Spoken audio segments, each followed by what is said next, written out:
कहाँ बनेंगे मंदिर मस्जिद, कहाँ बनेगी राजधानी, कहाँ बनेंगे मंदिर मस्जिद, कहाँ बनेगी राजधानी। मंडल और कमंडल पी गए सबकी आंखों का पानी। प्यार सिखाने वाले बस्ते मजहब के स्कूल गए, इस दुर्घटना में हम अपना देश बनाना भूल गए। कहीं बमों की गर्म हवा है और कहीं त्रिशूल जले, सोन चिड़ैया सोली टंग गई, पंछी गाना भूल चले।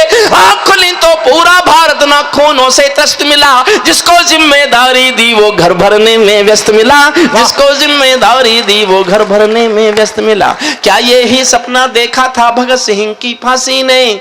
जागो राजघाट के गांधी तुम्हें जगाने आया हूँ, घायल भारत माता की तस्वीर दिखाने लाया हूँ, घायल भारत माता की तस्वीर। एक चित्र और दिखाता हूँ, छठी लाइन।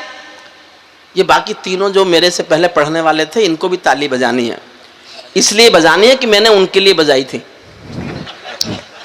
ये अदला बदला होता है इसलिए बजा रहे हैं, सब बजा रहे हैं, सब बजा रहे हैं। अच्छा बजा रहे हैं, मैंने मुझे दिख नहीं रहे थे ना, मुझे आवाज नहीं आई पीछे से, तो मैंने कहा इसलिए कह दूं। एक चित्र देखिए, छठी पंक्ति आपके दिल में तीर की तरह चुभे तो जरा तालियों में और जोश लाना।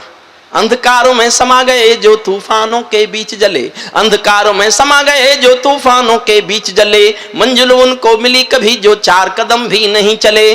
छठी पंक्ति समझ जाओ तो मैं तालियों का एक जोश देखना चाहता हूं आपके हाथों में, ताकि फिर मैं आगे बात अपनी कर सकूं। अंधकारों में समा गए जो तूफानों के बीच जले, मंजिल उनको मिली कभी जो 4 कदम भी नहीं चले। क्रांति कथानक दौन पड़े हैं गुमनामी की बाहों में, गुंडे तस्कर तने खड़े हैं राजमहल की राहों में। यहाँ शहीदों की पावन गाथाओं को अपमान मिला, डाकू ने खादी पहनी तो संसद में सम्मान मिला, डाकू ने खादी पहनी तो संसद। वाह, सैल्यूट करता हूं आपको, बहुत मन से आप सुन रहे हैं। जनरेटर नहीं होता तो मैं आपको दूना इससे ज्यादा देना चाहता, उस आवाज से मुझे डिस्टरबेंस होता है, साइकोलॉजिकली मैं ज्यादा फील करता हूं। डाकू ने खादी पहनी तो संसद में सम्मान मिला, राजनीति में लौह पुरुष जैसा सरदार नहीं मिलता, लाल बहादुर जी जैसा कोई किरदार नहीं मिलता। और 2 लाइन पढ़ रहा हूं, परसों रामपुर भी पढ़ गया था, समझ जाओ तो कहने की हिम्मत मैं कर रहा हूं, तालियों का साहस आपका देखना चाहता हूं। राजनीति में लौह पुरुष जैसा सरदार नहीं मिलता, लाल बहादुर जी जैसा कोई किरदार नहीं मिलता। अरे गहरे नत्थू खैरे कंट्री बनकर बैठे थे, जिनको जेलों में होना है मंत्री बनकर बैठे थे, जिनको जेलों में होना है, वाह, जिनको जेलों में रहना है मंत्री बनकर बैठे थे। मैंने देशद्रोहियों का अभिनंदन होते देखा है, भगत सिंह का रंग बसंती चोला रोते देखा है, लोकतंत्र का मंदिर भी लाचार बनाकर डाल दिया, कोई मछली बिकने का बाजार बनाकर डाल दिया।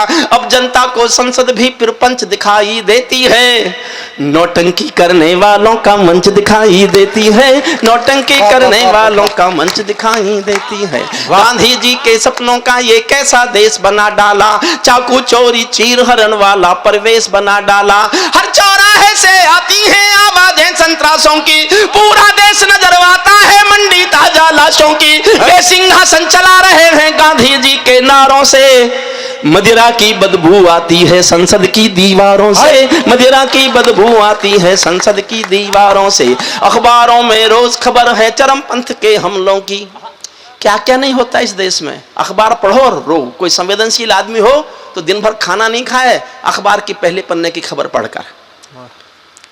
अखबार जोश चाहता हूं छठी पंक्ति पर, फिर देखना चाहता हूं कितने जोश में आप सुनना चाहते हैं मुझे। अखबारों में रोज खबर है चरमपंथ के हमलों की, आंगन की तुलसी दासी है नागफनी के गमलों की, हत्याओं की अपहरणों की स्वर्णमयी आजादी है, रोज गोडसे की गोली के आगे कोई गांधी है, संसद के सीने पर खूनी दाग दिखाई देता है, पूरा भारत जलियांवाला बाग दिखाई देता है, पूरा भारत जलियांवाला बाग, वाह, पूरा भारत जलियांवाला बाग दिखाई देता है। जब कोयल की डोली गिद्धों के घरों में आ जाती है। राजनीति पढ़ रहा हूं राजकुमार जी, शुद्ध राजनीति, लेकिन मैं प्रज्ञात से थोड़ा उम्र में बड़ा हूं और थोड़ा पढ़ा लिखा ज्यादा हूं, इसलिए थोड़ा समझदारी से कह रहा हूं। मेरा बचपन वही था जो आज प्रख्यात का है, कल प्रख्यात मुझसे बड़ा कवि होगा, क्योंकि उसके पास एक आग है, एक क्रोध की ऊर्जा है, उसको जिंदा रखेगा तो कल वो इस देश को एक श्रेष्ठ ओज के कवि के दर्शन कराएगा, इसमें कोई दो राय नहीं। मेरी उम्र ज़्यादा हो गई, मैं थोड़ा पढ़ लिख ज़्यादा गया। पढ़ लिख इसलिए ज़्यादा गया कि और क्या करता, मुझे कुछ और आता नहीं था।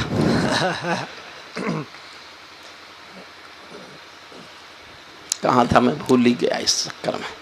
जब कोयल की डोली गिद्धों के घर में आ जाती है, जब कोयल की डोली गिद्धों के घर में आ जाती है, तो बगला भक्तों की टोली हंसों को खा जाती है। जब जब भीजे चंदों का अभिनंदन होने लगता है, जब जब भीजे चंदों का अभिनंदन होने लगता है, तब तब सांपों के बंधन में चंदन रोने लगता है, तब तब सांपों के बंधन।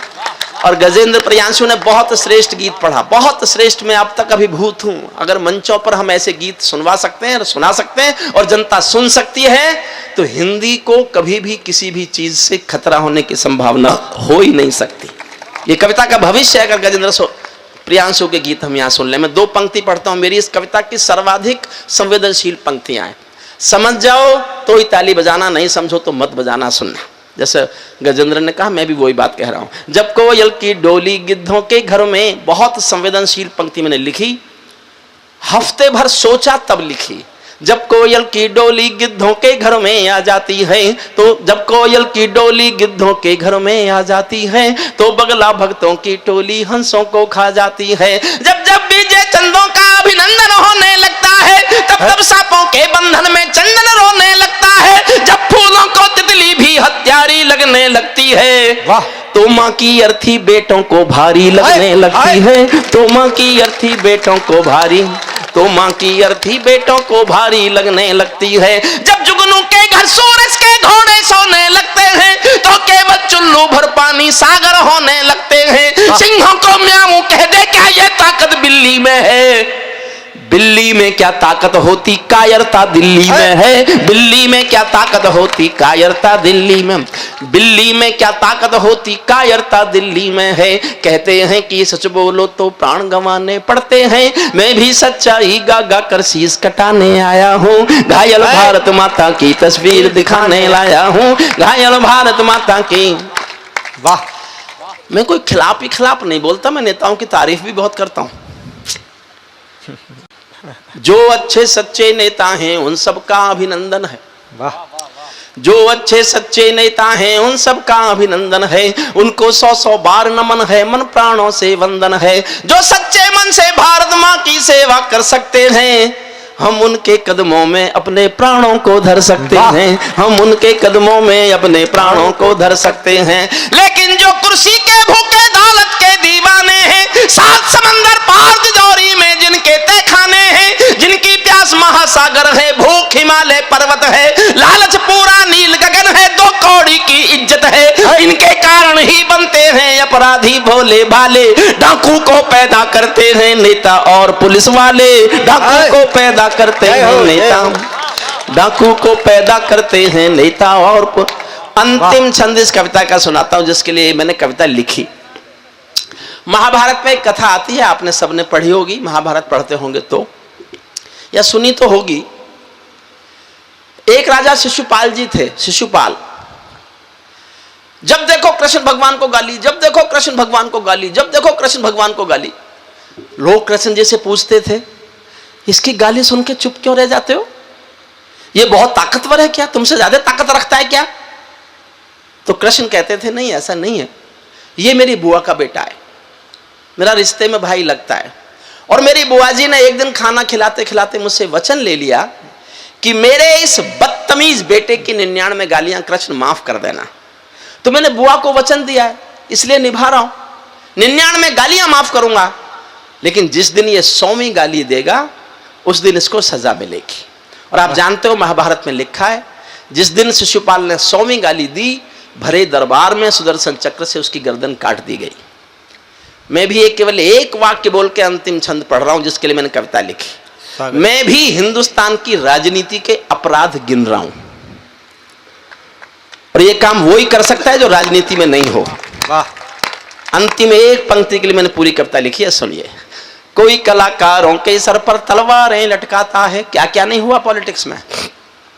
कोई कलाकारों के सर पर तलवारें लटकाता है, कोई कलाकारों के सर पर तलवारें लटकाता है, कोई वंदे मातरम के गाने पर नाक चढ़ाता है, कोई हिमालय ताजमहल का सौदा करने लगता है, कोई गंगा यमुना अपने घर में भरने लगता है, कोई तिरंगे झंडे को फाड़े फूके आजादी है, कोई गांधी को भी गाली देने का अपराधी है, कोई चाकू घोंप रहा है संविधान के सीने में, कोई चुगली भेज रहा है मक्का और मदीने में, कोई ढांचे का गिरना यूएनओ में ले जाता है, कोई भारत मां को डायन की गाली दे जाता है, लेकिन 100 गाली होते ही शिशुपाल कट जाते हैं। तुम भी गाली गिनते रहना, जोड़ सिखाने आया हूं, घायल भारत माता की तस्वीर दिखाने लाया हूं, घायल भारत माता की तस्वीर।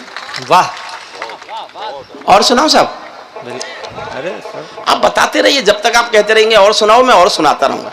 जब मैं 4 कविताएं सुना लूंगा तब मेरा गला खुलेगा।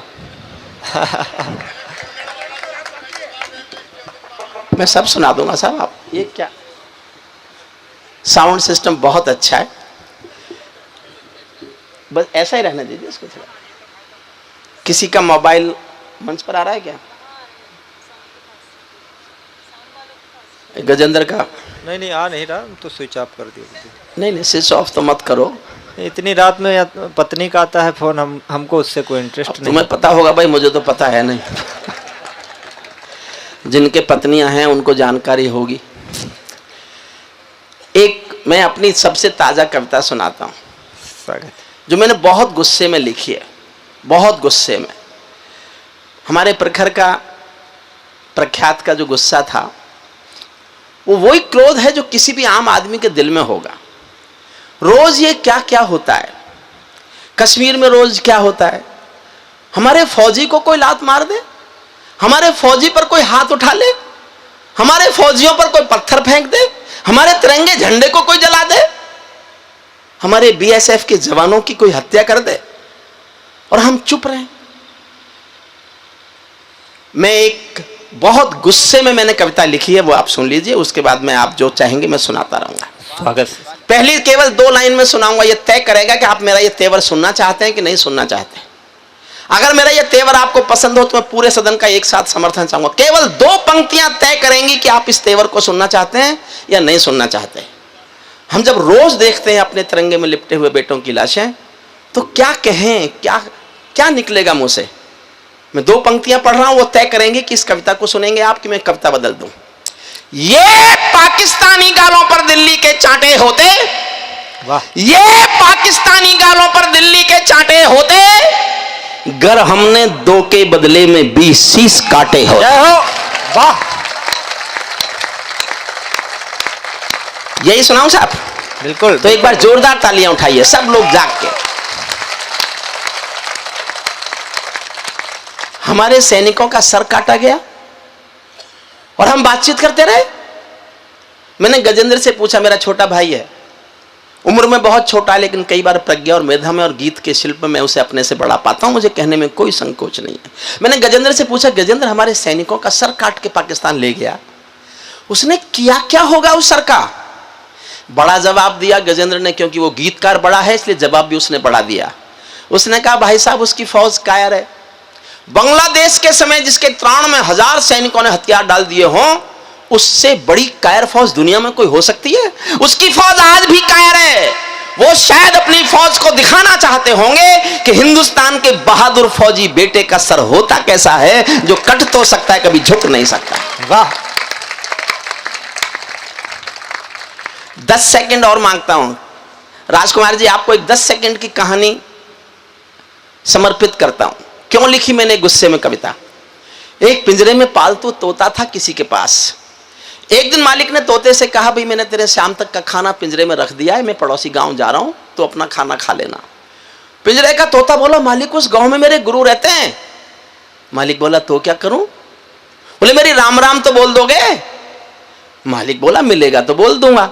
मालिक पड़ोसी गांव गया, वहां जाके उसने कहा, मेरे पिंजरे में पालतू तोता है, उसका यहां कोई गुरु है क्या?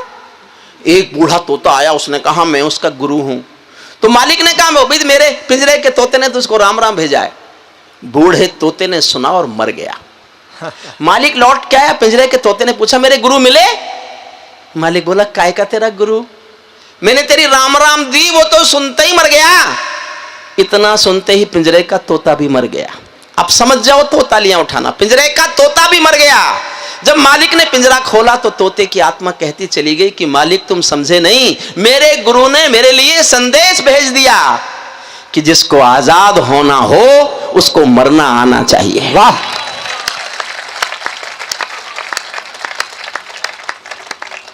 वाह वाह वाह। ये मैंने इसलिए कहानी सुनाई, भारत 1947 में आजाद हुआ, लेकिन फिर कभी एक साथ मरने को तैयार नहीं हुआ।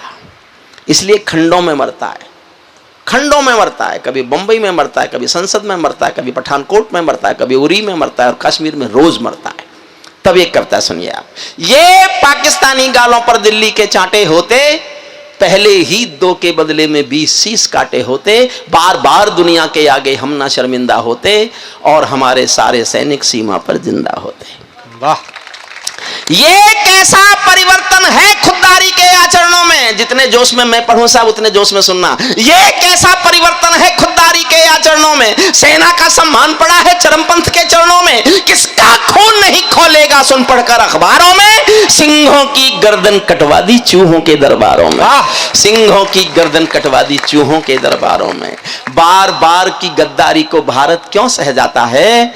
ज्यादा संयम भी दुनिया में कायरता कहलाता है, ज्यादा संयम भी दुनिया में कायरता कहलाता है। हमने 68 साल खो दिए श्वेत कपोत उड़ाने में, खूनी पंजों के गिद्धों को गायत्री समझाने में। भैंस के आगे बीन बजाना बहुत हो चुका, बंद करो। नागफनी पर बेला चंपा कभी नहीं खिलने वाले, पत्थर की आंखों में आंसू कभी नहीं मिलने वाले। वाह।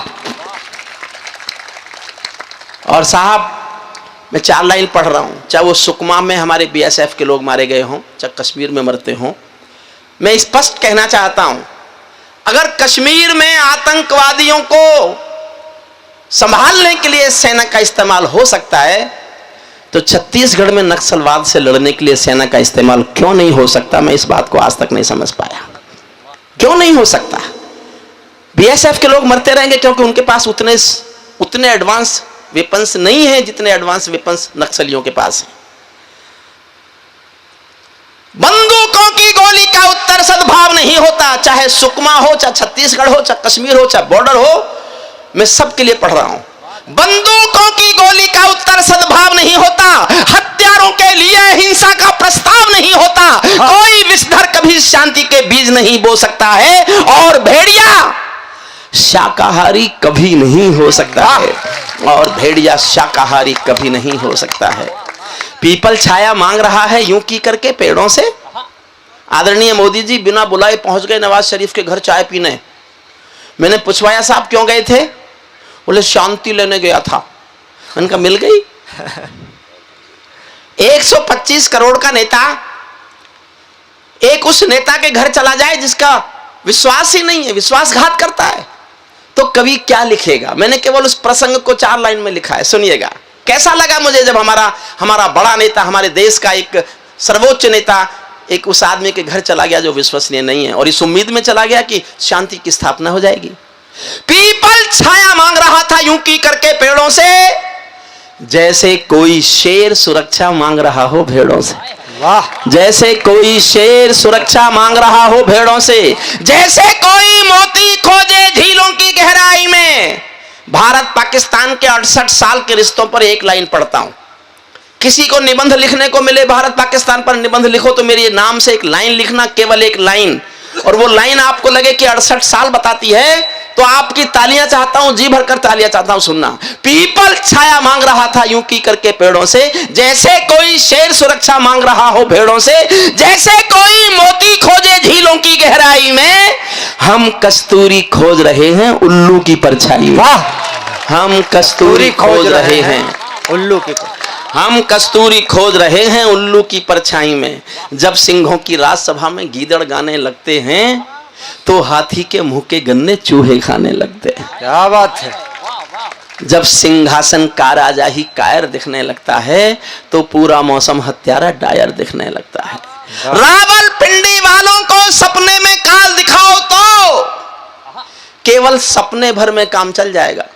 केवल सपना दिखा दो कि हम इजराइल हो सकते हैं, हम इजराइल हो सकते हैं, इतने भर से काम चलेगा। अभी बिलावल साहब हैं उधर, एक बिलावल साहब ने बयान दिया मुझे पूरा कश्मीर चाहिए, पूरा। हमारे देश के नेता गुस्सा हो गए, कभी भी गुस्से में लिखने लगे पूरा मांग रहा है। अरे मैंने कहा मांगने दो ना, उसको पूरा देंगे, पहले पूरा ले ले। बिल्कुल। अरे देंगे तो तब जब पहले पूरा ले लेंगे, एक बार पूरा ले लें फिर उसका बाप हमसे ले ले। मैंने खबर भेजी बिलासपुर वालों, आपकी तरफ से खबर भेजी, मैं नहीं जानता अपने स्वाभिमान पर आप कितनी तालियां बजाएंगे। मैंने उसको खबर भेजी कि बिलावल तुझे कश्मीर चाहिए हमसे, ये हिंदुस्तान है, हिंदुस्तान में उत्तर प्रदेश भी है, उत्तर प्रदेश में रामपुर जिला भी है, रामपुर जिले में बिलासपुर भी है। यहां के लोग रेल में खिड़की के पास वाली अपनी सीट भी किसी को नहीं देते। वाह। वो कश्मीर मांग रहा है हमसे। रावलपिंडी वालों को सपने में काल दिखाओ तो, भारत माता की आंखों के डोरे लाल दिखाओ तो, दिल्ली वालों ठोकर मारो दुनिया के हथकंडों पर, इजराइल से जीना सीखो अपने ही भुजदंडों पर, इजराइल से जीना सीखो अपने ही भुजदंडों पर। भारत माता का बंटवारा है जिनकी अभिलाषा में, वे समझेंगे अर्जुन के गांडीव धर्म की भाषा में। वाह। 4 लाइन पढ़ता हूं साहब, और मैंने बहुत गुस्से में लिखी है। ये लिखना कोई बहुत औचित्यपूर्ण नहीं था। मैंने 39 साल एक यूनिवर्सिटी में कानून पढ़ाया है, 39 साल। ये भाषा मैं कभी नहीं बोला, लेकिन जब मैं रोज देखता हूं, रोज रोज किसी ना किसी बेटे को उसके घर में चूड़ियां टूटनी हैं, तो फिर मैंने जो लिख दिया, मैं आपकी मोहर चाहता हूं। और आपने मेरी बात का समर्थन किया तो राजकुमार जी, मैं हिंदुस्तान के प्रधानमंत्री के सामने सीना तान के ये बात गाना चाहता हूं। मैंने 20 साल कविताएं सुनाई हैं उनको, मैं अब ये कहना चाहता हूं जो मैंने इस कविता में लिखा है सुनना। मैंने मजबूरी में लिखा है, आपका समर्थन चाहता हूं, आपकी मोहर लगेगी तो मैं इस विचार को हिंदुस्तान के प्रधान के सामने गाऊंगा।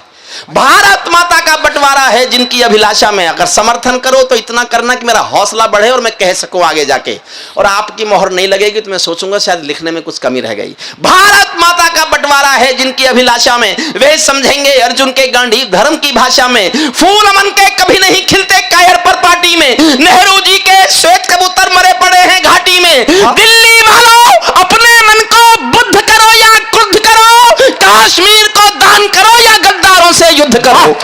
वाह। जय हो, जय हो, जय हो। दिल्ली वालों अपने मन को बुद्ध करो या क्रुद्ध करो, कश्मीर को दान करो या गद्दारों से युद्ध करो।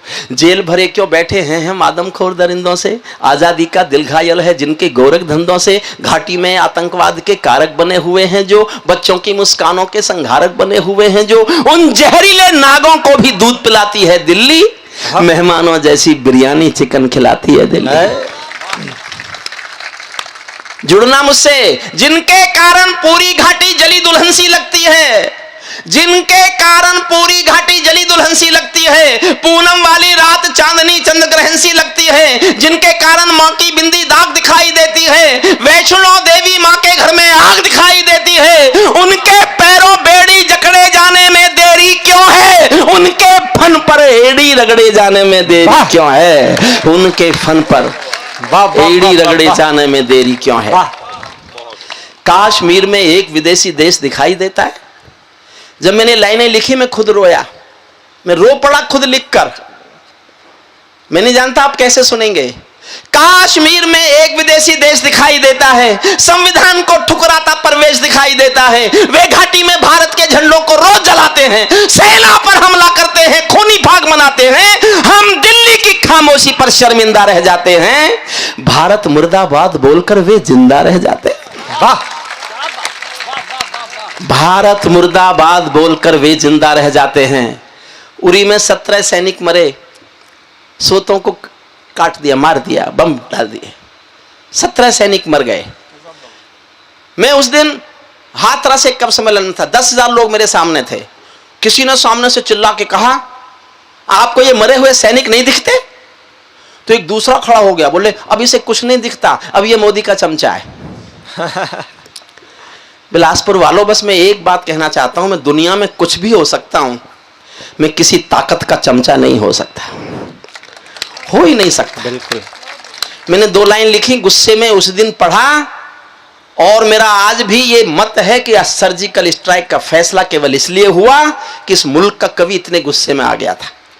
2 लाइन, मुझे बाद में लगा गुस्सा ज्यादा था, लेकिन मैंने किया। और जिस तरह से अभी 25 लाशें पड़ी हैं सुकमा में, मैं शायद कल ये गुस्सा फिर करूंगा। मोहर चाहता हूं, आपके समर्थन चाहता हूं, सुनना।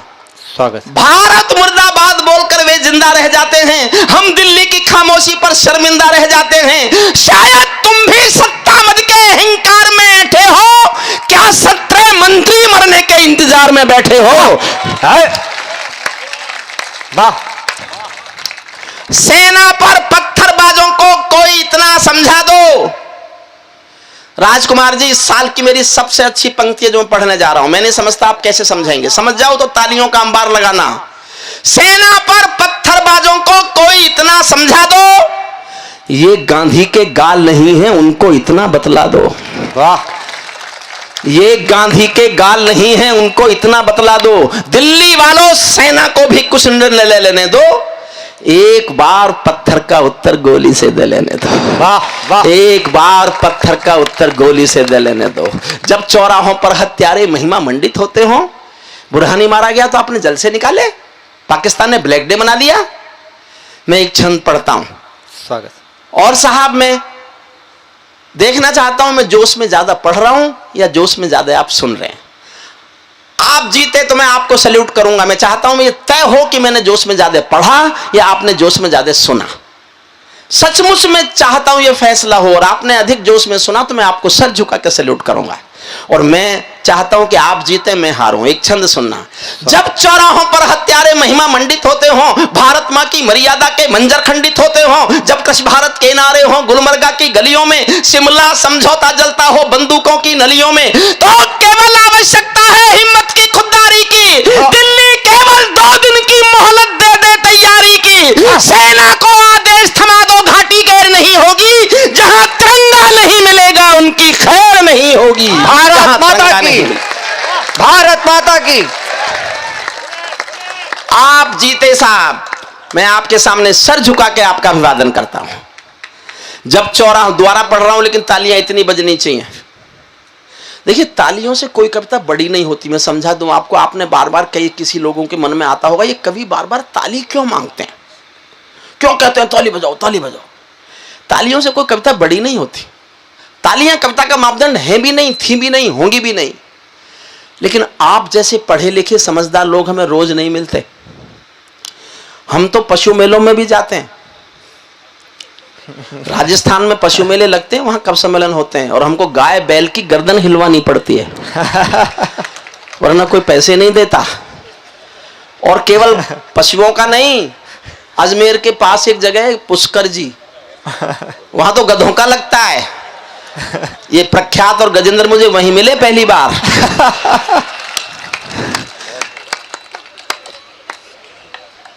तो ताली नहीं बजती तो कवि के मन में तुरंत ख्याल आता है, मुझे कुछ भी नहीं गम था, अगर गम था तो ये गम था मेरी कश्ती जहां डूबी वहां पानी बहुत कम था। तो ताली इसलिए बजाते रहिए। ये रोग है कवियों का, बीमारी है कवियों की। बीमार हो गए, सिस्टम ने बीमार कर दिए। अब योगी एक दिन में क्या कर ले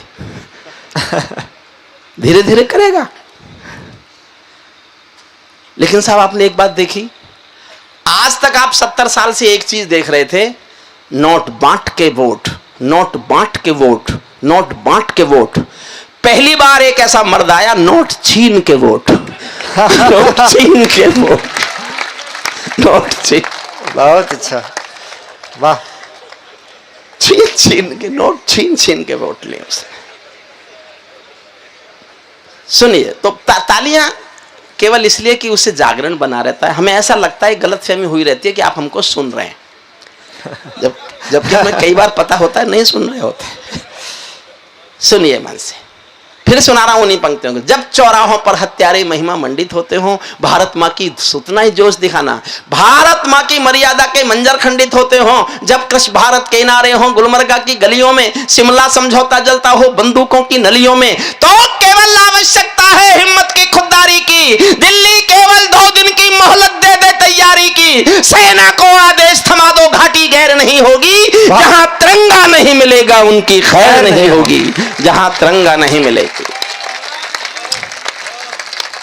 बर्मा बांग्लादेश तलक सीमा पर ऐंठे रहते थे। ये तो पहली बार कोई नेता हिंदुस्तान को ऐसा मिला जिसने कहने का साहस किया कि अब सीमा पर बंदूक की गोली का जवाब अब नेता की बोली नहीं देगी, स्ट्रैगर की गोली देगी, पहली बार। लेकिन होता क्या था, बर्मा बांग्लादेश तलक सीमा पर ऐंठे रहते थे और हमारे नेता चूड़ी पहने बैठे रहते थे।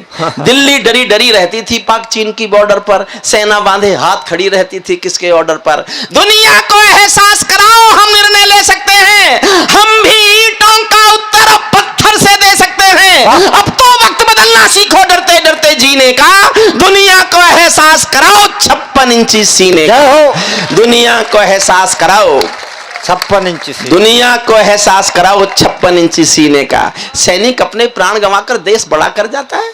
मेरी सबसे अच्छी पंक्तियां इस कविता के सुनना। सैनिक अपने प्राण गंवाकर देश बड़ा कर जाता है, बलिदानों की बुनियादों पर राष्ट्र खड़ा कर जाता है। जिनको मां के बलिदानी बेटों से प्यार नहीं होगा, उन्हें तिरंगे को लहराने का अधिकार नहीं होगा, उन्हें तिरंगे को लहराने का अधिकार नहीं होगा। वाह। सिंहासन के, कविता समाप्त करता हूं, अंतिम पंक्तियां सुनना। सिंहासन के माने होते हैं सिंहों का आसन हो, कायरता से दूर अटल संकल्पों का अनुशासन हो, राजमहल के आचरणों की गंध हवा में जाती है। दिनकर जी ने एक लाइन लिखी, सिंहासन खाली करो कि जनता आती है। हिंदुस्तान की सियासत बदलती रही, सरकारें बदलती रहीं, सरकारें आती रहीं जाती रहीं, लेकिन लाइन जिंदा रही। मैं भी एक लाइन पढ़ रहा हूं, हरिओम पंवार जब मर जाएगा तो शायद एक पंक्ति देश दोहराएगा, सुनना। राजमहल के आचरणों की गंध हवा में जाती है, राजा कायर हो तो बिल्ली सिंहों को धमकाती है। वाह।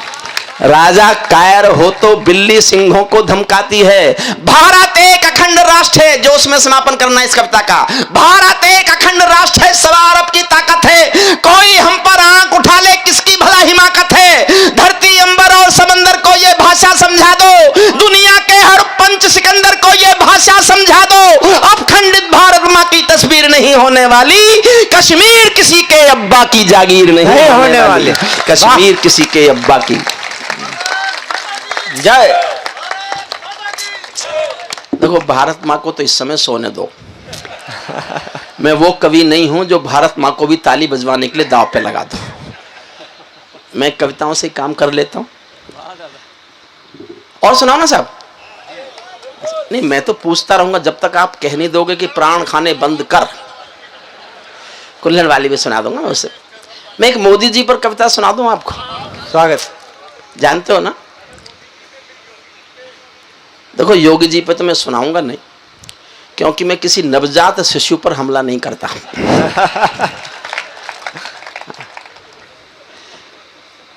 बस इतना जानता हूं कि अब युग आने वाला है कि आगे किसी भी प्रदेश में मुख्यमंत्री वो ही बनेगा जो कुंवारा होगा। और प्रधानमंत्री जी भी ऐसे ही हैं, समझो क्या। तो उनको तो ये है कि जब अब पता चला बाद में कि की थी, छोड़ दी। आप समझते हो कभी रेडियो पे मन की बात क्यों करते हैं वो? राजकुमार जी जो शादी करके पत्नी छोड़ दे, वो मन की बात फिर सिर्फ रेडियो पे ही कर सकता है।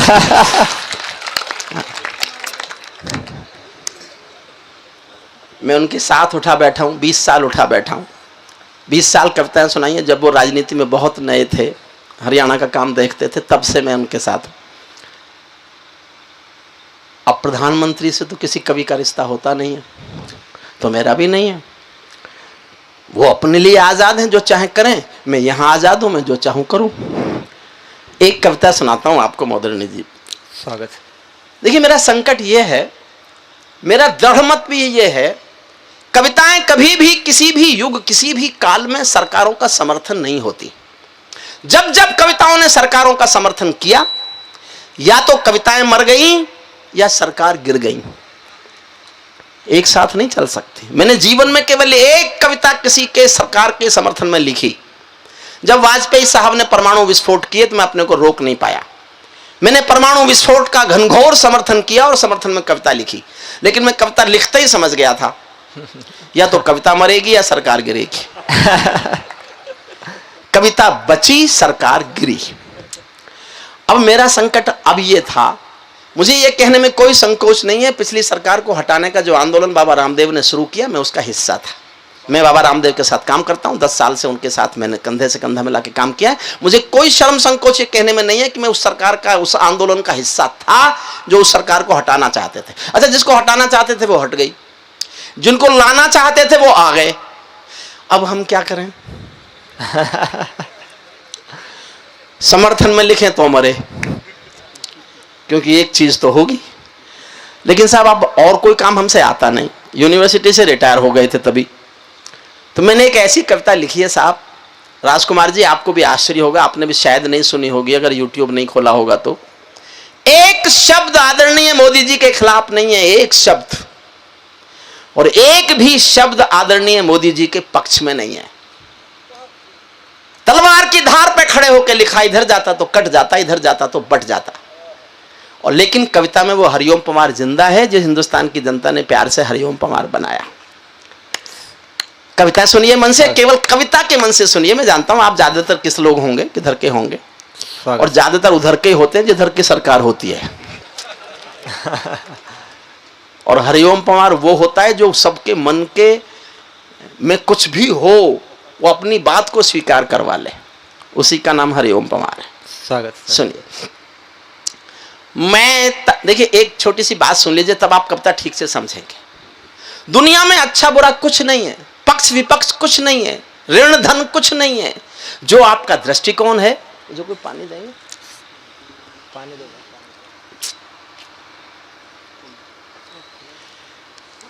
मिश्रा जी मुझे फिर दवाइयां क्योंकि बहुत खिलाई जाती हैं।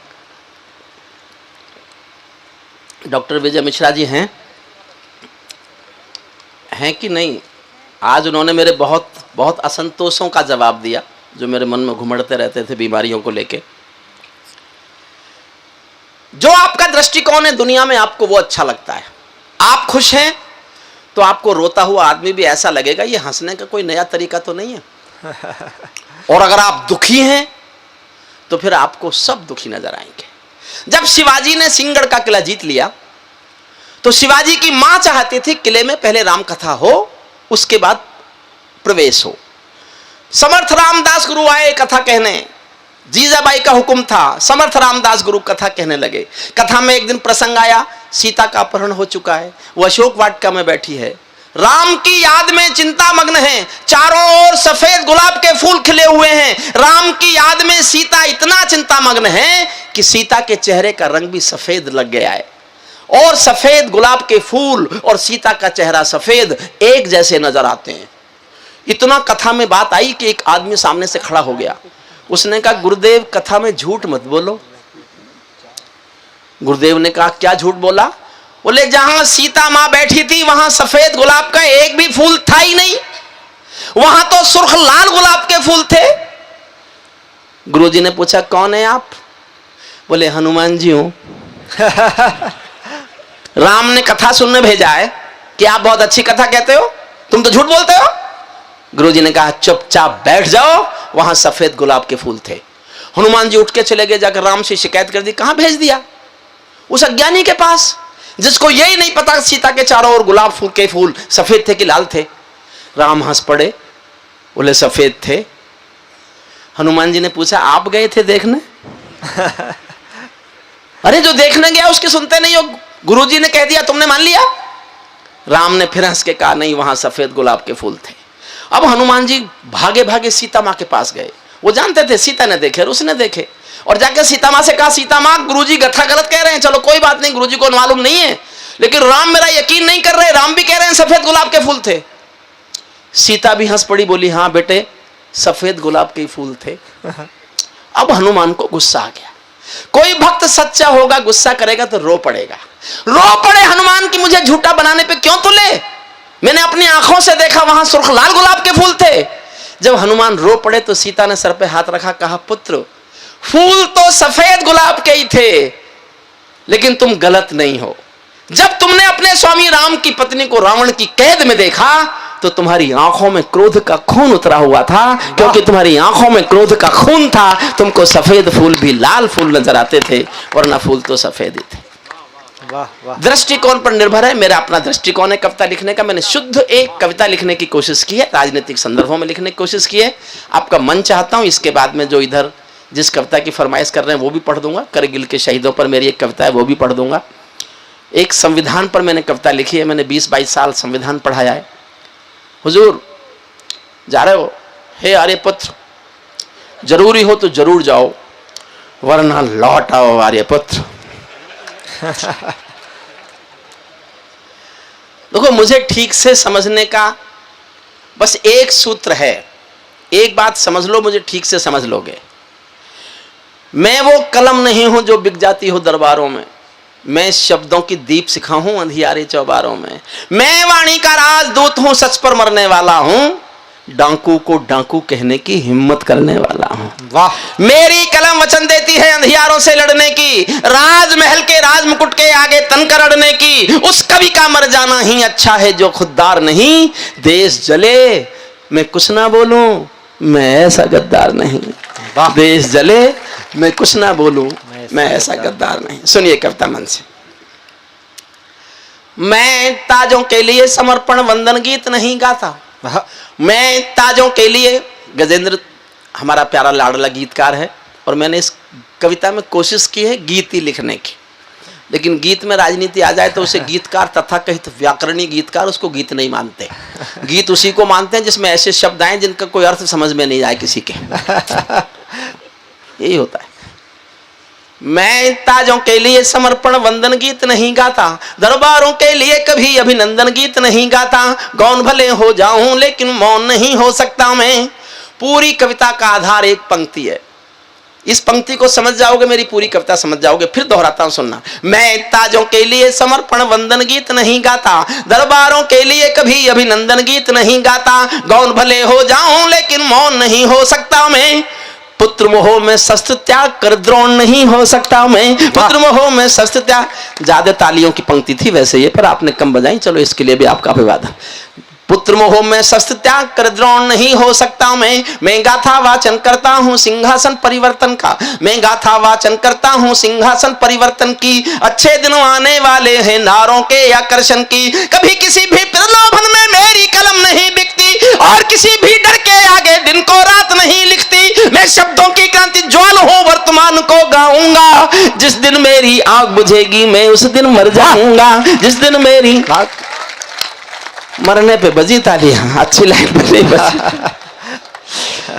प्रख्यात कितना खुश हो रहा है, बोले ये मरे तो मेरी लाइन खुले। अभी नहीं मरने वाला प्रख्यात।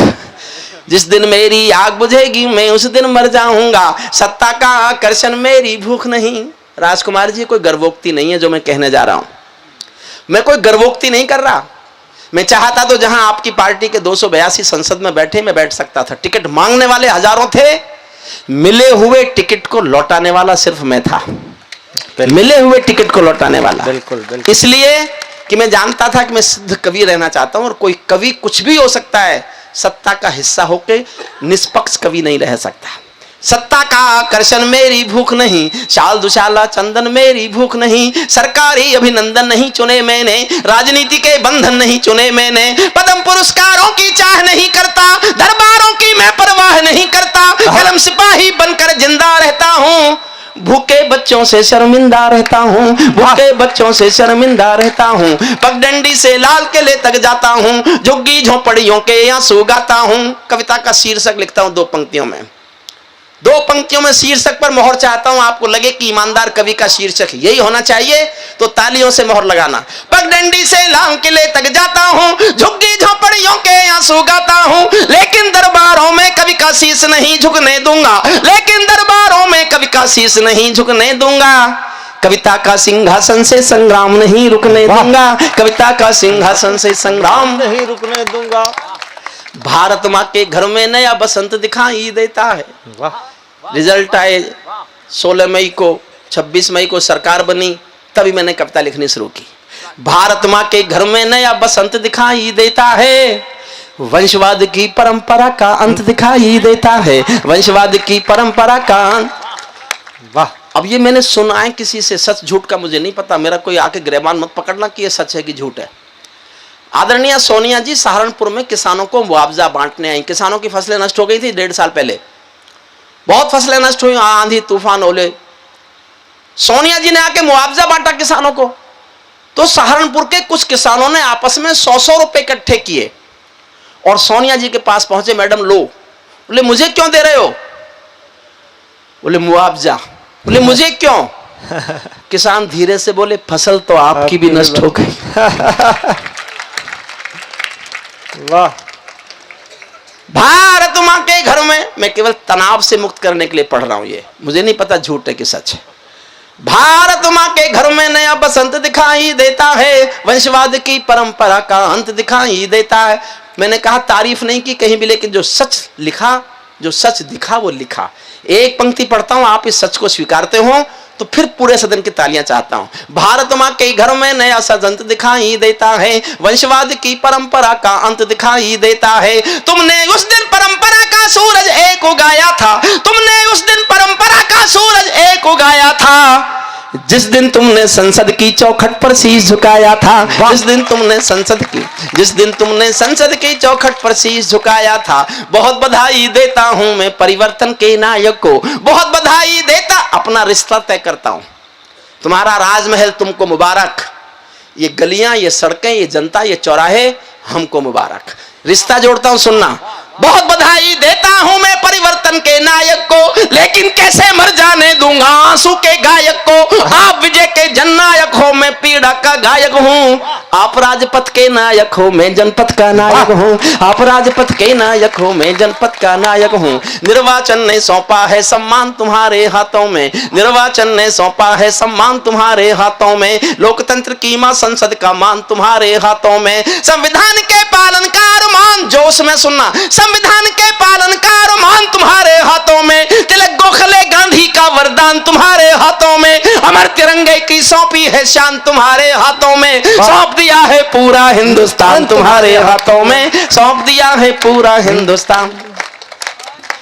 जनादेश में आज आपकी सबसे ऊंची थाती है, दिया तुम्हारा तेल तुम्हारा और तुम्हारी बाती है। आज आपके कर कमलों में टूटी हुई कमान नहीं, और पगों के नीचे कोई गिरता हुआ मचान नहीं। आज आपके ऊपर नभ है, नीचे ठोस धरातल है, और आपकी सौगंधों में गंगा मैया का जल है, और आपकी सौगंधों में। वाह, वापस ले जाओ, वापस ले जाओ, वापस ले जाओ। जब आप सबको नहीं मिल रही, मैं इनको क्यों पीने दूं? आपके सबके हाथ में कब दिख जाएगा तो मैं यहां आने दूंगा। उधर ले जाओ, उधर। अरे ले जाओ, ले जाओ भैया, मान जाओ, कहना भैया, ले जाओ, कोई नहीं। विजय किसी की नहीं, विजय ये परिवर्तन के यश की थी। और अगली पंक्ति समझ जाओ तो हंसना बस। विजय किसी की नहीं, विजय ये परिवर्तन के यश की थी, और पराजय गांधी जी के बंदर के अपयश की थी, और पराजय गांधी जी के बंदर के अपयश की थी। 10 सालों तक बैसाखी से तारे टूटे मौन रहे, घोटालों पर घोटालों के अनबम फूटे मौन रहे। हर घटना दुर्घटना पर मौनी बाबा हो जाते थे, हर घटना दुर्घटना पर मौनी बाबा हो जाते थे। हनुमान चालीसा सीने पर रखकर सो जाते थे, हनुमान चालीसा सीने पर रखकर सो जाते थे। जिस ईमानदार के घर में कौल दलाली पलती हो, उस दब्बू ईमानदार के पाप नहीं छिपने दूंगा। कविता का सिंहासन से संग्राम नहीं रुकने दूंगा, कविता का सिंहासन। दूसरा छंद सुनना। आज आपके रथ के सारे घोड़े हिम्मत वाले हैं। वाह, कुछ साधु ज्यादा ही हिम्मत वाले, कुछ गौरक्षक भी ज्यादा हिम्मत वाले। आज आपके रथ के सारे घोड़े हिम्मत वाले हैं, गायत्री के गंगा मां के गैया के रखवाले हैं। और 2 पंक्तियां पढ़ रहा हूं राजकुमार जी, आपको समर्पित है, जनता को भी समर्पित है। आप सब भाजपा के लोग और भाजपा के खिलाफ बोल रहा हूं, और आप सब ताली बजाएंगे, दावा कर रहा हूं।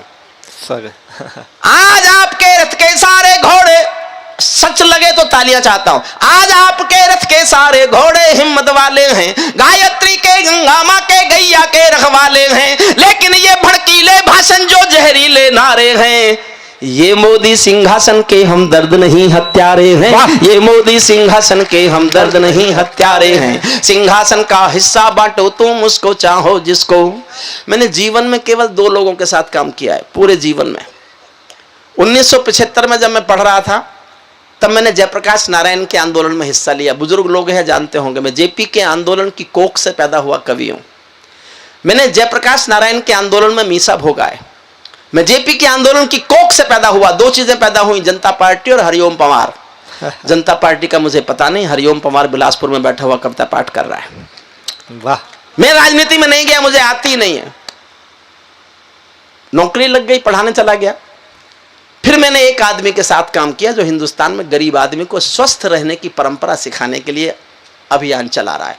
आज तो लोग उनकी बुराई करते हैं कि ये तो लाला हो गया, साबुन बेचता है, तेल बेचता है। अगर हिंदुस्तान के व्यापारियों ने हिंदुस्तान में अच्छा साबुन बेचा होता तो कोई विदेशी साबुन हिंदुस्तान में बिकने नहीं आया होता। वाह। स्वदेशी के नारे बहुत लगे, काम किसी एक ने करके दिखाया। मैं आज भी उनके साथ काम करता हूं, बोलता हूं, अच्छा लगे समर्थन करना, अच्छा नहीं लगे इसलिए सुन लेना कि मैंने सुनाने का पैसा लिया है।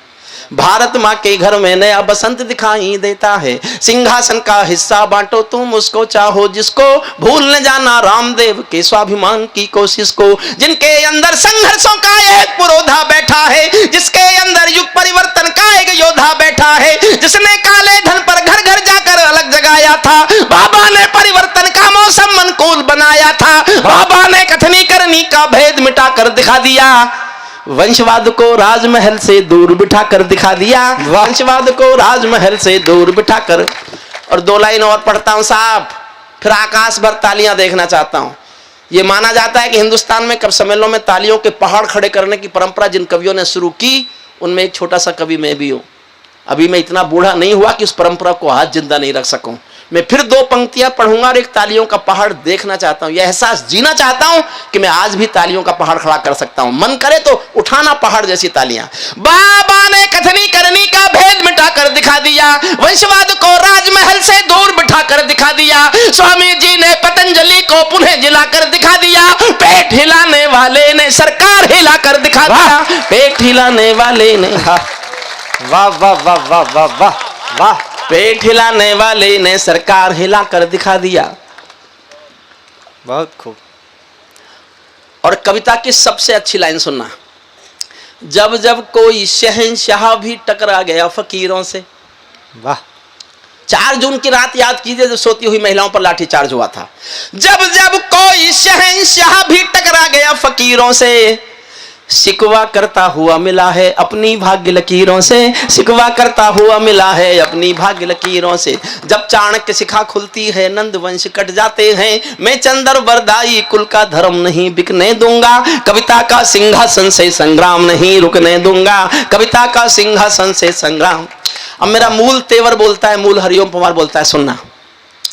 हमने कई व्यथा भोगी हैं जनादेश ना, कवि की ईमानदारी को समर्थन करना। हमने कई व्यथा भोगी हैं जनादेश ना कामी। ये पहली बार चेंज नहीं हुआ, पहले भी हो चुके हैं। हमने कई व्यथा भोगी हैं जनादेश ना कामी की, ये परिवर्तन चढ़ ना जाए भेंट कहीं बदनामी की। जिंदा कौमें कभी झूठ की जय जयकार नहीं करती, भीगी पल के सिंहासन वालों को प्यार नहीं करती। झोपड़ियों की पीड़ा को जो भी दरबार नहीं सुनता, उसका भाषण लाल किला भी बारंबार नहीं सुनता, उसका भाषण लाल किला भी बारंबार नहीं सुनता, उसका भाषण लाल किला भी बारंबार नहीं सुनता। इस सवाल का उत्तर क्या है मैं किसको समझाऊं क्या, मेरी समझ नहीं आया तो जनता को बतलाऊं क्या। सत्ताधीशों के अधरों पर पहरा क्यों हो जाता है, कभी कभी सिंहासन गूंगा बहरा क्यों हो जाता है, कभी कभी सिंहासन गूंगा बहरा क्यों हो जाता है। मैं चारण हूं चौराहों पर आंख लाल कर पूछूंगा। कवि जो कह सकता है इससे अधिक तो नहीं कह सकता साहब, इससे अधिक नहीं कह सकता। मैं पराकाष्ठा तक जा रहा हूं, सुनना और हौसला बढ़ाना मेरा। मैं चारण हूं चौराहों पर आंख लाल कर पूछूंगा, सिंहासन के गिरेबान में हाथ डाल कर पूछूंगा। जो भूखों के लिए किए हो काम बता दो मोदी जी, काले धन के गद्दारों के नाम बता दो मोदी जी, काले धन के गद्दारों के नाम बता दो मोदी। मेरी चीखें संसद की दीवारों से टकराएंगी, मेरी चीखें संसद की दीवारों से टकराएंगी। मैं जनता की मांगों की आवाज नहीं घुटने दूंगा, कविता का सिंहासन से संग्राम नहीं रुकने दूंगा। कविता का सिंह। अंतिम छंद सुनना साहब, मैंने जिसके लिए कविता लिखी है। ये सौगंध तुम्हारी है मैं देश नहीं बिकने दूंगा। वाह। मैंने अंतिम छंद के लिए कविता लिखी, जो बहुत शुद्धी लोग हैं, शुद्ध कविता सुनने आए वो सुने। इसके बाद जो कहेंगे, जब तक कहेंगे मैं सुनाऊंगा, लेकिन बीच में उठिए नहीं। बस मुझे ऐसा लगता है कि जैसे संसद यही है। ये ऐसा होता है पार्लियामेंट में, जिसका मन करे उठ के चला जाओ। वो एक ऐसी जगह है जहां सब बोलते हैं और कोई भी नहीं सुनता। ये सौगंध तुम्हारी है मैं देश नहीं बिकने दूंगा, देश नहीं मिटने दूंगा, मैं देश नहीं झुकने दूंगा। है मेरा विश्वास कभी सौगंध नहीं तोड़ोगे तुम, भारत माँ की सेवा का अनुबंध नहीं छोड़ोगे तुम। ऐसा कुछ कर जाओ पूरा देश देखता रह जाए, देश नहीं भूमंडल का प्रवेश देखता रह जाए। ऐसा कुछ कर जाओ पूरा देश देखता रह जाए, देश नहीं भूमंडल का पर। क्या कर जाओ साहब? 12 लाइन सुनना। जनता की ओर से भारत सरकार को सुना रहा हूं, कोई भी सरकार मेरी ये मांग पूरी कर दे, मैं हिमालय चला जाऊं, कविता लिखना छोड़ दूं। एक एक मांग, एक एक लाइन, एक एक लाइन में एक एक मांग है। मैं जानना चाहता हूं आप इनको पूरी कराना चाहते हैं कि नहीं कराना चाहते हैं। ऐसा कुछ कर जाओ पूरा देश देखता रह जाए, देश नहीं भूमंडल का प्रवेश देखता रह जाए। पहली मांग, संसद को गुंडों से दागी चेहरों से खाली कर दो। वाह। इतनी तालियों से नहीं होगी साहब,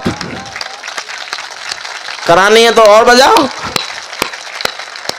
संसद को गुंडों से दागी चेहरों से खाली कर दो, भूखे मरते हुए किसानों के घर खुशहाली भर दो, भूखे मरते हुए किसानों के घर खुशहाली भर दो। और तीसरी मांग में देखना चाहता हूं कितना जोश दिखाते हैं आप। भूखे मरते हुए किसानों के घर खुशहाली भर दो, कश्मीर में भारत मां की जयकारों के स्वर दे दो, कश्मीर में भारत मां की जयकारों के स्वर दे दो, लाल चौक पर भारत मां की जयकारों के स्वर दे दो। हर विस्थापित कश्मीरी पंडित को उसका घर दे दो, हर विस्थापित कश्मीरी पंडित को उसका घर दे दो।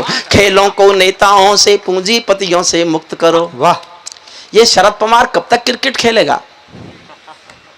खेलों को नेताओं से पूंजीपतियों से मुक्त करो, माँ बहनों बेटी का जीना स्वाभिमान से युक्त करो। झोपड़ियों को मत सिखलाओ तौर तरीका जीने का, उन्हें मैसर कर दो केवल अच्छा पानी पीने का, उन्हें मैसर कर दो केवल अच्छा पानी पीने का। नंगे बदन लिए फिरते हैं ख्वाहिश एक लंगोटी की, खाली पेट लिए बैठे हैं उम्मीदें 2 रोटी की। कहीं भूख से कोई बच्चा मर ना जाए, याद रहे 10 करोड़ भूखी पीढ़ी की याद तुम्हें फरियाद रहे। तुम चाहो तो भारत के घर घर को देवालय दे दो, लेकिन सबसे पहले झोपड़ियों को शौचालय दे दो, लेकिन सबसे पहले झोपड़ियों को शौचालय दे दो। ऐसा कुछ कर जाओ पूरा देश देखता रह जाए, देश नहीं भूमंडल का प्रवेश। अंतिम पंक्तियां सुनना साहब। 20 साल के रिश्ते हैं तो एक छोटा सा पक्षपात तो मैंने भी कर लिया है, एक आखिरी लाइन में बस, बाकी सुनना। ऐसा कुछ कर जाओ पूरा देश देखता रह जाए, देश नहीं भूमंडल का प्रवेश देखता रह जाए। ऐसा लगे कि सबका साथ तुम्हारे दिल की इच्छा है। अगर मोदी जी और योगी जी ये सिद्ध कर दें कि सबका साथ सबका विकास ही तुम्हारे दिल की बात है, तो 19 भी तुम्हारा और 24 भी तुम्हारा। वाह। ये कवि बोल रहा है, लेकिन ये ऐसा लगे कि सबका साथ सबका विकास ही एकमात्र लक्ष्य। तब सुनना, ऐसा लगे कि सबका साथ तुम्हारे दिल की इच्छा है, सामाजिक सद्भाव तुम्हारी सबसे कड़ी परीक्षा है। सामाजिक सद्भाव, अंतिम एक एक लाइन मन से सुनना साहब। सामाजिक सद्भाव तुम्हारी सबसे बड़ी परीक्षा है। ऐसा लगे कि गुजराती बेटा गांधी का सपना है, ऐसा लगे कि गुजराती बेटा गांधी का सपना है। ऐसा लगे कि भारत का सरपंच हमारा अपना है। ऐसा लगे कि सवा अरब की आबादी का दमखम हो। ऐसा लगे कि भारत की सब तहजीबों का संगम हो। ऐसा लगे कि देशद्रोहियों को तुमने ललकार दिया। ऐसा लगे कि भारत माँ का हर दुश्मन धिक्कार दिया। ऐसा लगे कि काले धन का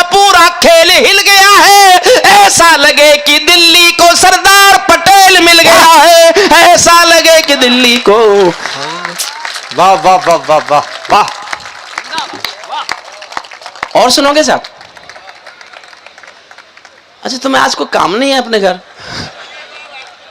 अच्छा, ठीक है, मुझे तो कोई कष्ट नहीं, मैं सुनाता हूँ। पर बीच में उठे नहीं कोई, 2-3 लोग उठे, मैं बीच में बोला नहीं। हाँ, पहले उठ सकते, बिल्कुल पहले तो उठते हैं। पहले तो आपको सबको उठ जाना चाहिए था इस समय। सुनिए,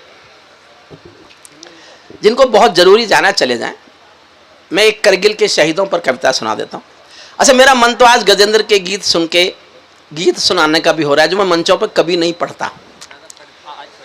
आज पढ़ दो? हाँ दादा, बिल्कुल स्वागत है। एक गौरी बिटिया भी कह रही है, प्रखर भी कह रहा है। तालियां तालियां हो जाए सबकी।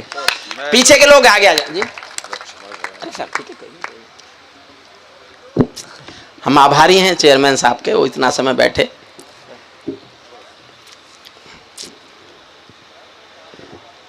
आप लोग जाने के लिए उठे हैं कि वापस आने के लिए? नहीं, कुछ रासायनिक क्रियाएं जोर मारती। तो पीछे के लोग आगे आ जाएं। मैं आज जीवन का वो सुनाता हूं जो मैं मंचों पर कभी नहीं सुनाता।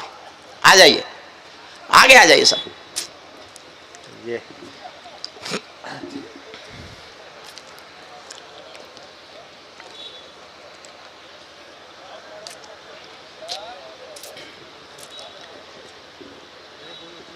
अब एक आध मुश्किल कविता भी सुना दूं, स्वागत। पढ़े लिखों जैसी। देखो, हमें तो ये आता है जब उठाना हो। आपको तो एक ऐसी कविता सुना दो जो आपकी समझ में नहीं आए। अच्छा, मैं 2 मिनट मांगता हूं। गौरी बिटिया की इच्छा है, मतलब इच्छा तो मेरी थी, उसने समर्थन कर दिया तो मेरा भी मन कराया, पता नहीं क्यों। गजेंद्र ने बहुत स्वागत है। अच्छे।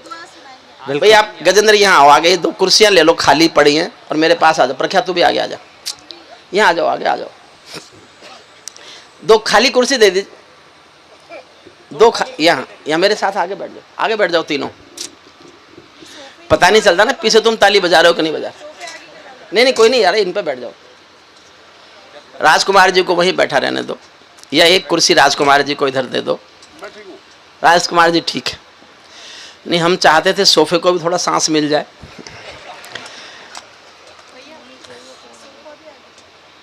अरे एक कुर्सी और लेके बैठ जाओ ना। चलो कोई नहीं, सुनिए, मैं गीत सुना रहा हूं, लेकिन ये तीनों और आप में से कोई भी मुझसे नहीं पूछेगा कि मैंने कब लिखा, क्यों लिखा और किसके लिए लिखा। ये शर्त स्वीकार हो तो सुनाऊं, स्वीकार है तो ताली बजा के बताओ। ठीक, आगे आ जाओ। इसके बाद एक अच्छी सी कविता है मेरी संविधान पर, वो सुना दूंगा। भूख सुना दूंगा, करगिल के शहीदों से समाप्त करेंगे जी। हाँ, सुनाए आज तक हिंदुस्तान में किसी को 3 घंटे गाते हुए? नहीं। तुम रूठे युग बीत गए, गीत की तरह सुनना गजेंद्र, तुमको समर्पित करता हूं। तुम रूठे युग बीत गए, दर्द उदासी आज भी है। तुम रूठे युग बीत गए, दर्द उदासी आज भी है। तन हीरे मोती पहने मन सन्यासी आज भी है। तुम रूठे युग बीत गए, एक घड़ी तू मैं अगले पल पल के सावन। एक घड़ी तू मैं अगले पल पल के सावन।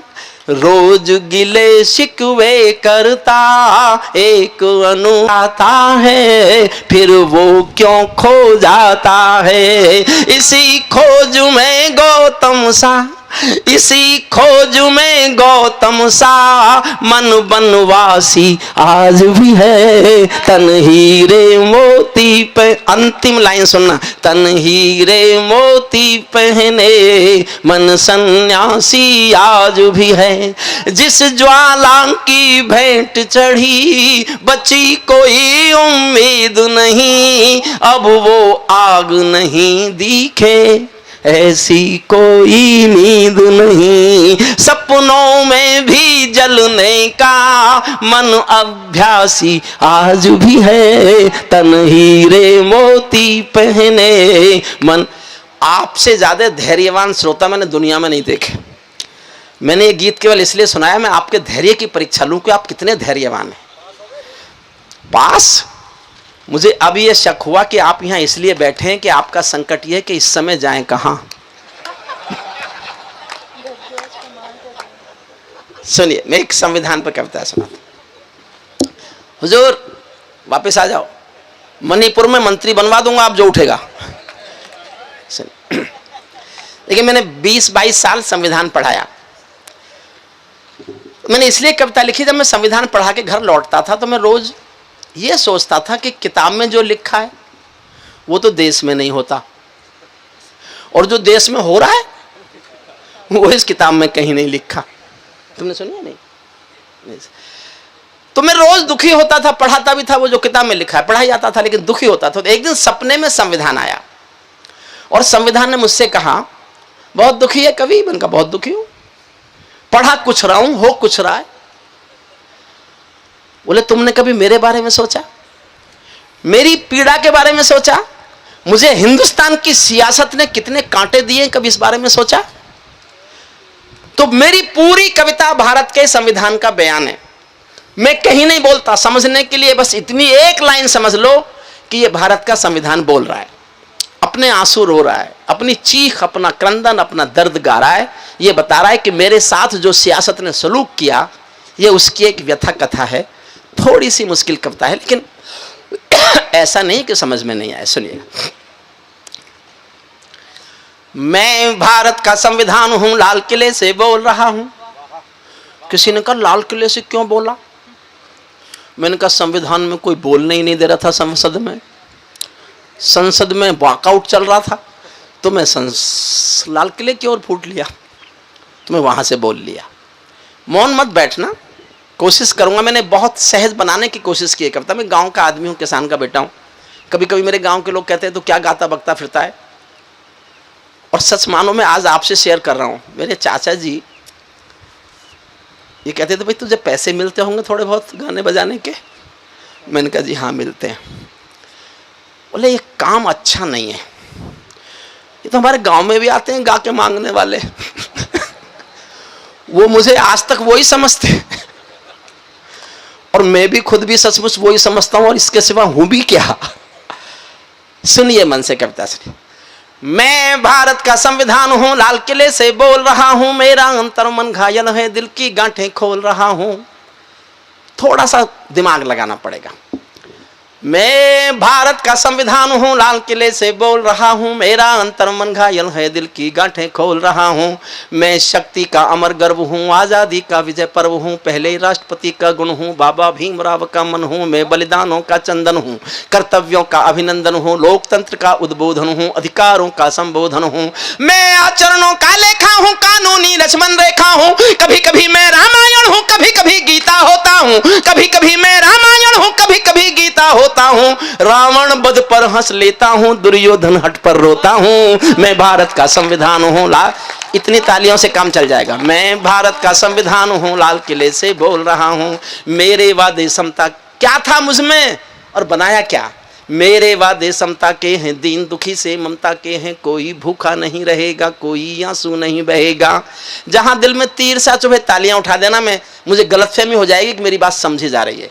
मेरे वादे समता के हैं, दीन दुखी से ममता के हैं, कोई भूखा नहीं रहेगा, कोई आंसू नहीं बहेगा। मेरा मन क्रंदन करता है जब कोई भूखा मरता है। मैं जब से आबाद हुआ हूं, अपनों से बर्बाद हुआ हूं। मैं ऊपर से हरा भरा हूं, मैं ऊपर से हरा भरा हूं। संसद में 100 बार मरा हूं। मैं भारत का संविधान हूं, लाल किले से बोल रहा हूं, मैं भारत का संविधान हूं। मैंने तो उपहार दिए हैं, मौलिक भी अधिकार दिए हैं, धर्म कर्म संसार दिया है, जीने का अधिकार दिया है, सबको भाषण की आजादी, कोई भी बन जाओ गांधी। यहां से कविता शुरू होती है। एक एक लाइन सुनना साहब। सबको भाषण की 125 करोड़ लोगों से भारत का संविधान बात कर रहा है। सबको भाषण की आजादी, कोई भी बन जाओ गांधी, लेकिन तुमने अधिकारों का, एक एक लाइन पर मन मांगता हूं, लेकिन तुमने अधिकारों का मुझ में लिखे उपचारों का ये कैसा उपयोग किया है, सब नाजायज भोग किया है, मेरा यूं अनुकरण किया है, मेरा यूं अनुकरण किया है जैसे सीता हरण किया है। मैं भारत का संविधान हूँ, लाल किले से बोल रहा हूँ, मैं भारत का संविधान हूँ। मैंने तो समता सौंपी थी, तुमने फर्क व्यवस्था कर दी, मैंने न्याय व्यवस्था दी थी, तुमने नर्क व्यवस्था कर दी। हर मंजिल थैली कर डाली, गंगा भी मैली कर डाली, शांति व्यवस्था हास्य हो गई, विस्फोटों का भाष्य हो गई। आज अहिंसा भी रोती है, गुंडों के घर में सोती है, न्याय व्यवस्था भी रोती है, गुंडों के घर में सोती है। पूरे कांप रहे आधों से, राजा डरता है प्यादों से, गांधी को गाली मिलती है, डाकू को ताली मिलती है। क्या आपराधिक चलन किया है, क्या आपराधिक चलन किया है, मेरा भी अपहरण किया है। मैं भारत का संविधान हूं, लाल किले से बोल रहा हूं, मैं भारत का। और संवेदनशील लाइन सुनना, समर्थन करना गजेंद्र आपको सौंपता हूं, प्रख्यात को सौंपता हूं, बहुत संवेदनशील पंक्तियां। क्या मेरा भी अपहरण किया है, क्या आपराधिक चलन किया है, मैं भारत का संविधान हूं, लाल किले से बोल रहा हूं। मैं चोटिल हूं, छत विक्षत हूं, इससे ज्यादा क्या रोएगा। मैं चोटिल हूं, छत विक्षत हूं, मैंने यूं आघात सहा है, जैसे घायल पड़ा जटायु, हारा थका करहा रहा है, जैसे घायल पड़ा जटायु। ध्यान देना, जैसे घायल पड़ा जटायु, हारा थका करहा रहा है। जिंदा हूं या मरा पड़ा हूं, जिंदा हूं या मरा पड़ा हूं, अपनी नब्ज टटोल रहा हूं। मैं भारत का संविधान हूं, लाल किले से बोल रहा हूं, मैं भारत का और गंभीर होना, मेरे बदकिस्मत लिखे हैं, मैंने काले दिन देखे हैं, मेरे भी जज्बात जले हैं जब दिल्ली गुजरात जले हैं। हिंसा गली गली देखी है मैंने, रेल जली देखी है, संसद पर हमला देखा है, अक्षरधाम जला देखा है। मैं दंगों में जला पड़ा हूँ, आरक्षण से छला पड़ा हूँ, मुझे निठारी नाम मिला है, खूनी नंदी ग्राम मिला है, माथे पर मजबूर लिखा है, सीने पर सिंगूर लिखा है, गर्दन पर जो दाग दिखा है ये लश्कर का नाम लिखा है। मैं भारत का संविधान हूँ, लाल किले से बोल रहा हूँ, मैं भारत का संविधान हूँ। मेरी आंख झुकी दिखती है, मेरी कमर झुकी दिखती है, मेरी आंख झुकी दिखती है, मेरी सांस रुकी दिखती है, मेरी कमर झुकी दिखती है। आंखें गंगा यमुना जल हैं, मेरे सब सूबे घायल हैं, माओवादी नक्सलवादी घायल कर डाली आजादी। पूरा भारत आग हुआ है, पूरा भारत आग हुआ है, जलियांवाला बाग हुआ है। मैं भारत का संविधान हूँ, लाल किले से बोल रहा हूँ, मैं भारत का एक लाइन पर कविता लिखी मैंने, एक लाइन मेरे दिमाग में आई थी बस, और मैं सोया नहीं था पूरी रात। एक लाइन आने पर तो मुझे कलाम साहब याद आए। कलाम साहब का एक वाक्य आपने सबने सुना है, वो अक्सर कहा करते थे, सपने वो बड़े नहीं होते जो सोते हुए आते हैं, सपने वो बड़े होते हैं जो सोने नहीं देते। मैं बड़े आदमी के साथ नाम जोड़ना चाहता था, एक लाइन मैंने जोड़ी। बड़े आदमी की लाइन और मेरी लाइन दोनों एक साथ सुनना। बड़े आदमी ने कहा, सपने वो बड़े नहीं होते जो सोते हुए आते हैं, सपने वो बड़े होते हैं जो सोने ही नहीं देते। और मैंने लिखा, अपने वो नहीं होते जो रोने पर आते हैं, अपने वो होते हैं जो रोने ही नहीं देते। मेरा गलत अर्थ करते हो एक लाइन पर, उसे एक लाइन को पकड़ लेना, मैं समझूंगा मैं दुनिया के सबसे अच्छे श्रोता आप। एक पंक्ति पर मेरी पूरी कविता की आत्मा टंगी हुई है। मेरा गलत अर्थ करते हो, सब गुणगान व्यर्थ करते हो, खूनी फाग मनाते तुम हो, मुझ पर दाग लगाते तुम हो, मुझ में खोट समझने वालों, मुझको वोट समझने वालों, पहरेदारों आंखें खोलो, दिल पर हाथ रखो फिर बोलो, जैसा हिंदुस्तान दिखा है, जैसा हिंदुस्तान दिखा है, ऐसा मुझ में कहां लिखा है। मैं भारत का संविधान हूं, लाल किले से बोल रहा हूं, मैं भारत का संविधान हूं, लाल किले से बोल रहा हूं, मैं भारत भारत का संविधान हूँ। वर्दी की पड़ताल देखकर, नाली में कंकाल देखकर मेरे दिल पर क्या बीती है जिसमें संप्रभुता जीती है। जब खुद को जलते देखा है, ध्रुव तारा चलते देखा है। सत्ता हाथ बांध बैठी है चौखट, सत्ता हाथ बांध बैठी है, सत्ता हाथ बांध बैठी है, जनता बांध बांध बैठी है। चौखट पर आतंक खड़ा है, दिल में भय का डंक गड़ा है। कोई खिड़की नहीं खोलता, आंसू भी कुछ नहीं बोलता। सबके आगे प्रश्न खड़ा है, देश बड़ा या स्वार्थ बड़ा है। इस पर भी खामोश जहां है, तो फिर मेरा दोष कहां है। मैं भारत का संविधान हूं, लाल किले से बोल रहा हूं। संसद मेरा अपना दिल है, तुमने चकनाचूर कर दिया। क्या क्या नहीं हुआ संसद, वही तो बचाती संविधान को। संसद मेरा अपना दिल है, तुमने चकनाचूर कर दिया। राजघाट में सोया गांधी, सपनों से भी दूर कर दिया। और एक शब्द आएगा बहुत दिन पहले, तो बहुत चर्चित था वो, आपको याद हो उसकी तो ताली बजा देना, भूल गए हो तो भूल गए। संसद मेरा अपना दिल है, तुमने चकनाचूर कर दिया। राजघाट में सोया गांधी, सपनों से भी दूर कर दिया। राजनीति जो कर दे कम है, नैतिकता का किसको गम है। आरोपी हो गए उजाले, मर्यादा है राम हवाले। भाग्य वतन के फूट गए हैं, दिन में तारे टूट गए हैं। मेरे तन मन डाले छाले, मेरे तन मन डाले छाले, जब संसद में नोट उछाले। मैं भारत का संविधान हूँ, लाल किले से बोल रहा हूँ। मैं भारत का संविधान हूँ।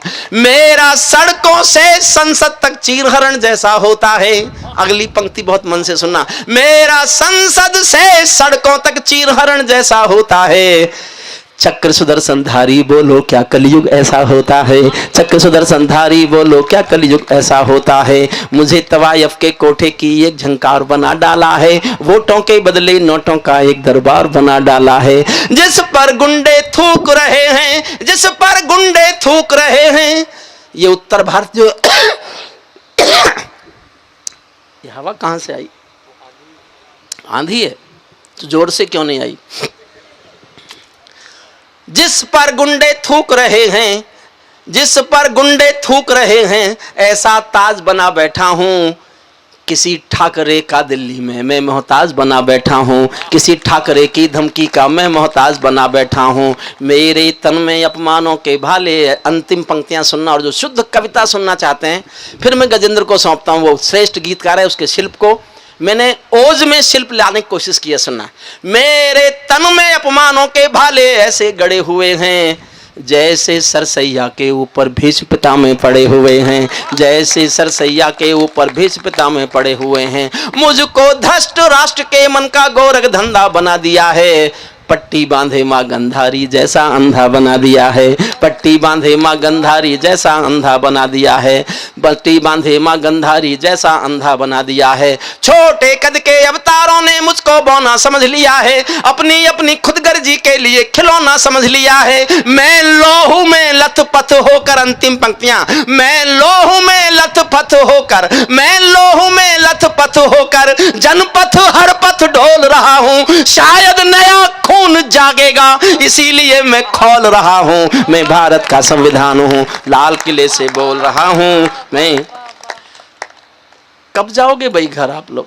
अच्छा एक और कविता सुनाता हूं, सुनिए। एक चंद्रशेखर आजाद पर कविता, कोई उठे नहीं साहब इसमें। आदरणीय सरदार जी बैठ, एक अच्छी कविता सुने, अगर जरूरी हो तो जाएं। जी क्या बोल रहे हैं अच्छा आप लोग कब से कहना मानने लगे आप मत मानना साहब। मैं चंद्रशेखर आजाद पर एक कविता सुनाता हूं। देखो मेरी नई कविता नहीं है, लेकिन आपके यहाँ पहली बार आया हूं इसलिए सुना रहा हूं। एक आदरणीय मायावती जी हमारे यहाँ मुख्यमंत्री हुई थी। अब नहीं, पहले आदरणीय नहीं, परम आदरणीय। राजकुमार जी ने शायद वो सुनी है, मैंने रुद्रपुर में भी सुनाई है। पीड़ा यह है कि वो पहली बार जब मुख्यमंत्री वो बनी थी तो वो अपने आप नहीं बनी थी, भारतीय जनता पार्टी के समर्थन से बनी थी। ये तब की घटना है। इटावा शहर में चंद्रशेखर आजाद के नाम पर एक महाविद्यालय था। आदरणीय मायावती जी ने मुख्यमंत्री होते हुए, भाजपा के समर्थन से मुख्यमंत्री होते हुए, चंद्रशेखर आजाद के नाम का पत्थर उखड़वाया, किसी और के नाम का लगाया। एक पत्रकारों ने बहुत हिम्मत करके कह दिया कि देवी ये महाविद्यालय तो चंद्रशेखर आजाद के नाम पर है। तो गुस्से में घूम के बोली, कौन चंद्रशेखर आजाद? वो आतंकवादी। चंद्रशेखर आजाद को आतंकवादी कहा गया और हिंदुस्तान की राजनीति चुप रही। भानु प्रताप शुक्ल ने जनसत्ता में लेख लिखा, पूरे पेज का लेख था। मैं हरिद्वार में था, मैं पढ़ते पढ़ते रोता रहा। लेकिन मैंने सोचा भारतीय जनता पार्टी के समर्थन से है, या तो माफी मांगेंगी वरना भारतीय जनता पार्टी इस्तीफा दिलाएगी।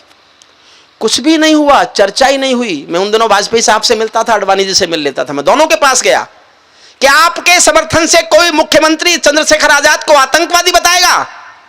दोनों नहीं बोले, दोनों चुप रहे। जब मैंने वाजपेयी साहब को ज्यादा कुरेदा तो धीरे से ये कह दिया, क्या इस पर हम सरकार गिरा दें? मैंने कहा आप चुप रहिए, आपकी कोई मजबूरी होगी, मेरी कोई मजबूरी नहीं है। मैं एक कविता लेके जनता के बीच जा रहा हूं। और मैं उन्हीं दिनों एक कविता लेके जनता के बीच आ गया। आज भी वो इसलिए प्रासंगिक है, हिंदुस्तान में शहीदों का सम्मान कम होता कम है, अपमान ज्यादा होता है। हम नहीं कहते आप उनका सम्मान कीजिए, बस हम ये कहना चाहते हैं हमारे शहीदों का अपमान मत कीजिए, मत कीजिए। एक कविता सुनाता हूं मैं, उस समय कविता है, और इसके बाद सरदार जी के पीछे पीछे सब जाना। जैसे उन्होंने मेरा कहना माना ऐसे सब मान जाना। या करगिल और सुन लेना इसके बाद। सुन, अच्छा ये तीनों भी ये सोच रहे हैं कि कब प्राण छूटे। मन तो मेरा भी करता है झूमू नाचूं गाऊं में, मन तो मेरा भी करता है झूमू नाचूं गाऊं में, आजादी की सौगातों पर सौ सौ गीत सुनाऊं मैं, लेकिन शबनम वाला वातावरण कहाँ। तालियां बजाते रहोगे तो जब तक बजाते रहोगे तब तक सुनाता रहूंगा। देखो एक बात समझ लो, हरिओम पंवार कोई कवि है ही नहीं। हरिओम पंवार एक आग का नाम हुआ था। ऐसी आग का नाम हरिओम पंवार है जिसको छुओगे तो जलोगे भी तुम, और छू नहीं सके तो छूने के लिए बहुत साल तरसोगे भी तुम। उन्होंने बिलासपुर में 40 साल बाद आया, मैंने 40 साल पहले कवि हो गया था मैं। मन तो मेरा भी करता है झूमू नाचूं गाऊं में, आजादी की सौगातों पर सौ सौ गीत सुनाऊं मैं, लेकिन शबनम वाला वातावरण कहां से लाऊं मैं, मेघ मल्हारों वाला अंतःकरण कहां से लाऊं मैं दामन में दर्द तुम्हारे अपने लेकर बैठा हूं, आजादी के टूटे फूटे सपने लेकर बैठा हूं, घाव जिन्होंने भारत माता को गहरे दे रखे हैं, उन लोगों को जेड सुरक्षा के पहरे दे रखे हैं, उन लोगों को जेड सुरक्षा के पहरे दे रखे हैं, जो भारत को बर्बादी की हद तक लाने वाले हैं, वे ही स्वर्ण जयंती का पैगाम सुनाने वाले हैं, वे ही स्वर्ण जयंती का पैगाम सुनाने वाले हैं। आजादी लाने वालों का तिरस्कार तड़फाता है, बलिदानी पत्थर पर थूका बार बार तड़फाता है, इंकलाब की बलबेदी भी जिससे गौरव पाती है, आजादी में उस शेखर को भी गाली दी जाती है। आजादी, ये शहीदों का सम्मान कीजिए आप। आजादी में उस शेखर को भी गाली दी जाती है। मैं दिनकर की परंपरा का चारण हूँ, भूषण की शैली का अल्प उदाहरण हूँ, इसीलिए मैं दरबारों के गीत नहीं गा सकता हूँ, मैं पीड़ा की चीखों में संगीत नहीं ला सकता हूँ, मैं पीड़ा की चीखों में संगीत। मेरा दर्द सुनना और अपनी तालियां जोड़ना, इससे बढ़कर और शर्म की बात नहीं हो सकती थी।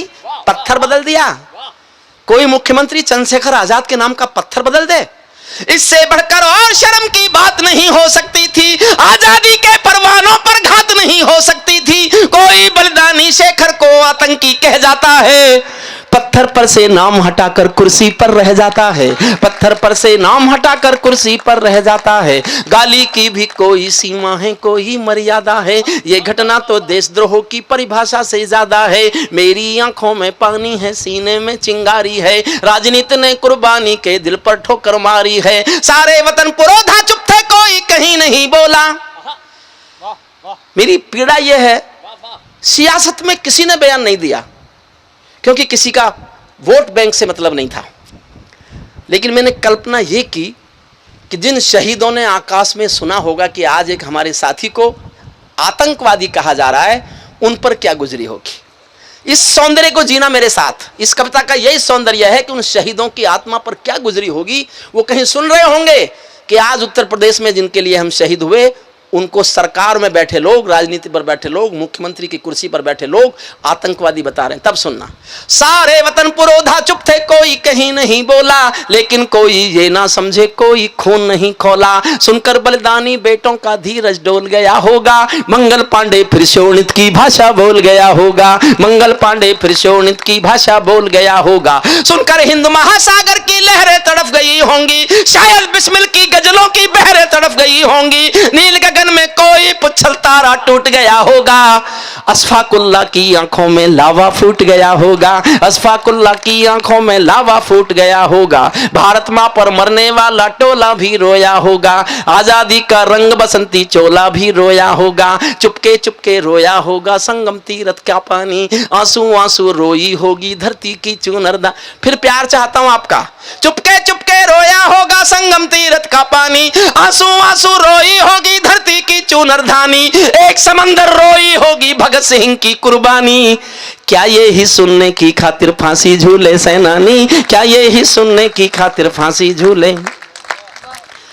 गुस्सा बहुत था साहब, बरसात हो रही थी, मैं हरिद्वार में गंगा के किनारे बैठा था बारिश में, मुझे नहीं पता ये मेरी आंखों में आंसू हैं कि पानी बारिश का है। मैंने 4 लाइन लिखी, अपने गुस्से को कैसे दिखाया।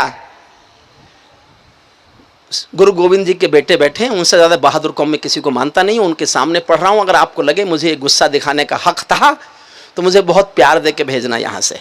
चुपके चुपके रोया होगा संगम तीरथ का पानी, आंसू आंसू रोई होगी भगत सिंह की कुर्बानी, एक समंदर रोई होगी भगत सिंह की कुर्बानी, क्या ये ही सुनने की खातिर फांसी झूले सेनानी। जहां मरे आजाद पार्क के पत्ते खड़क गए होंगे, अपने गुस्से पर बड़ी मोहर चाहता हूं आज बिलासपुर के लोगों की।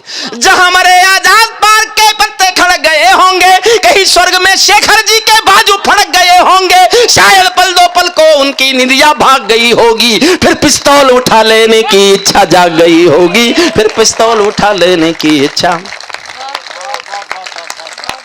फिर पिस्तौल। बहुत बहुत आभारी हूं आपका, बहुत बहुत प्यार दिया आपने, जीवन में कभी नहीं भूलूंगा। फिर पिस्तौल उठा लेने की। शेखर पर 1 मिनट सुनना।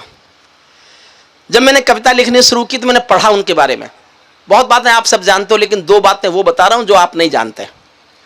780 पुलिस वाले इसलिए थे अंग्रेजों की फौज में कि वो शेखर को पहचान लें, केवल इसलिए नौकरी दी गई थी उनको कि वो शेखर को पहचाने, बस 780 लोगों को।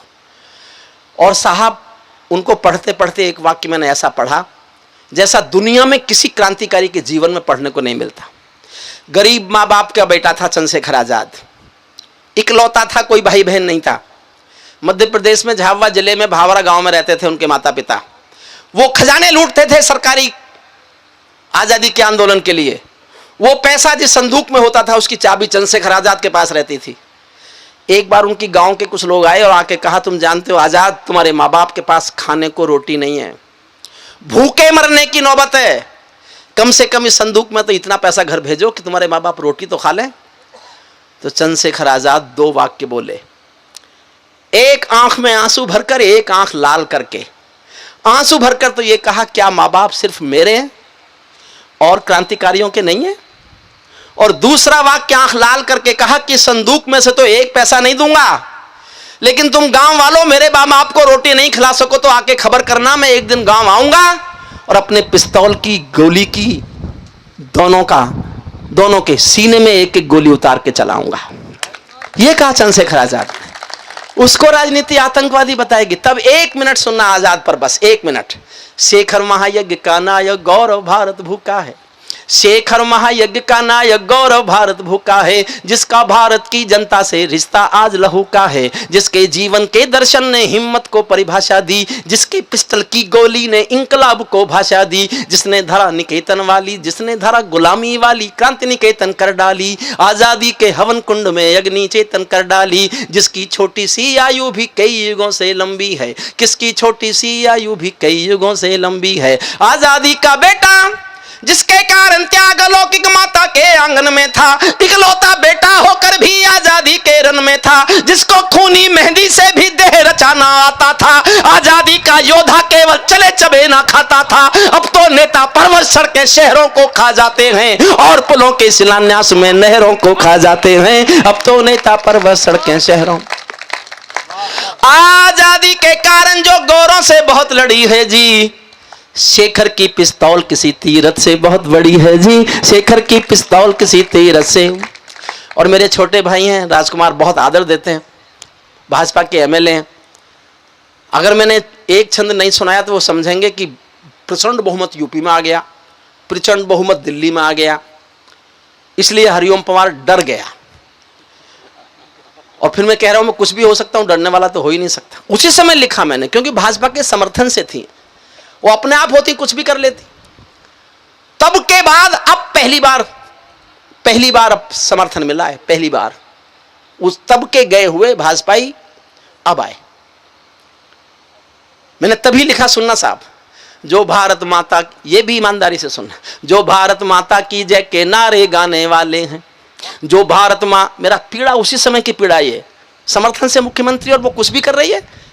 जो भारत माता की जय के नारे गाने वाले हैं, राष्ट्रवाद की गरिमा गौरव ज्ञान सिखाने वाले हैं, जो राष्ट्रवाद की गरिमा गौरव ज्ञान सिखाने वाले हैं, जो छोटी छोटी बातों पर संसद में अड़ जाते हैं, श्री राम मुद्दे पर सड़कों पर लड़ जाते हैं, 60 दिनों तक स्वर्ण जयंती रथ लेकर जो घूमे थे, आजादी की यादों के पत्थर पूजे थे, चूमे थे, इस घटना पर चुप बैठे थे, सबके मुंह पर ताले थे, तब गठबंधन तोड़ा होता जो तुम हिम्मत वाले थे, तब गठबंधन तोड़ा होता जो तुम हिम्मत।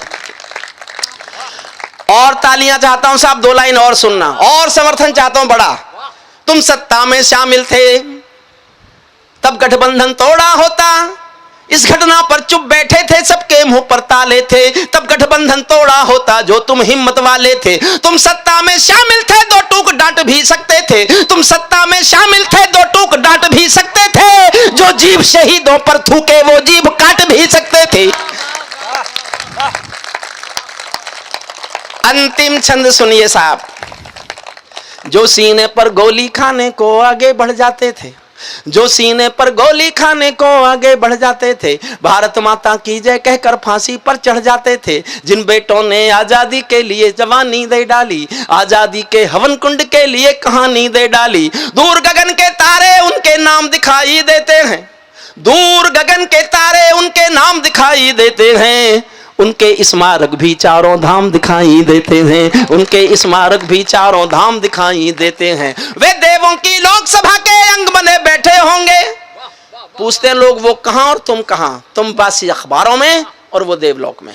वे देवों की लोकसभा के अंग बने बैठे होंगे, वे सतरंगी इंद्रधनुष के रंग बने बैठे होंगे, उन बेटों की याद भुलाने की नादानी करते हो, इंद्रधनुष के रंग चुराने की नादानी करते हो, इंद्रधनुष के रंग चुराने की नादानी करते हो, जिनके कारण ये भारत आजाद दिखाई देता है, अमर तिरंगा उन बेटों की याद दिखाई देता है, उनकी याद जुबां पर, उनका नाम जुबां पर लो तो पलकों को झपका लेना, उनकी यादों के पत्थर पर 2 आंसू टपका देना, जो धरती में मस्तक बोकर चले गए, दाग गुलामी वाला धोकर चले गए, मैं उनकी पूजा की खातिर जीवन भर गा सकता हूँ, मैं पीड़ा की चीखों में संगीत नहीं ला सकता हूं, मैं पीड़ा की चीखों में संगीत।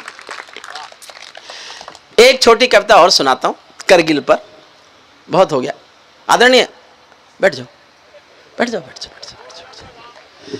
हाँ। शहीद पर एक छोटी सी कविता है मेरे पास। देखिए मैं अभी एक बीमारी से निकला हूं और अपने ड्राइवर को मैं रिश्वत दूंगा इस बात की, वो जाके ये ना बताए घर पे कि मैंने कितनी देर कविता पाठ किया। तो डॉक्टर तो मना ही करते हैं कि पढ़ो ही मत।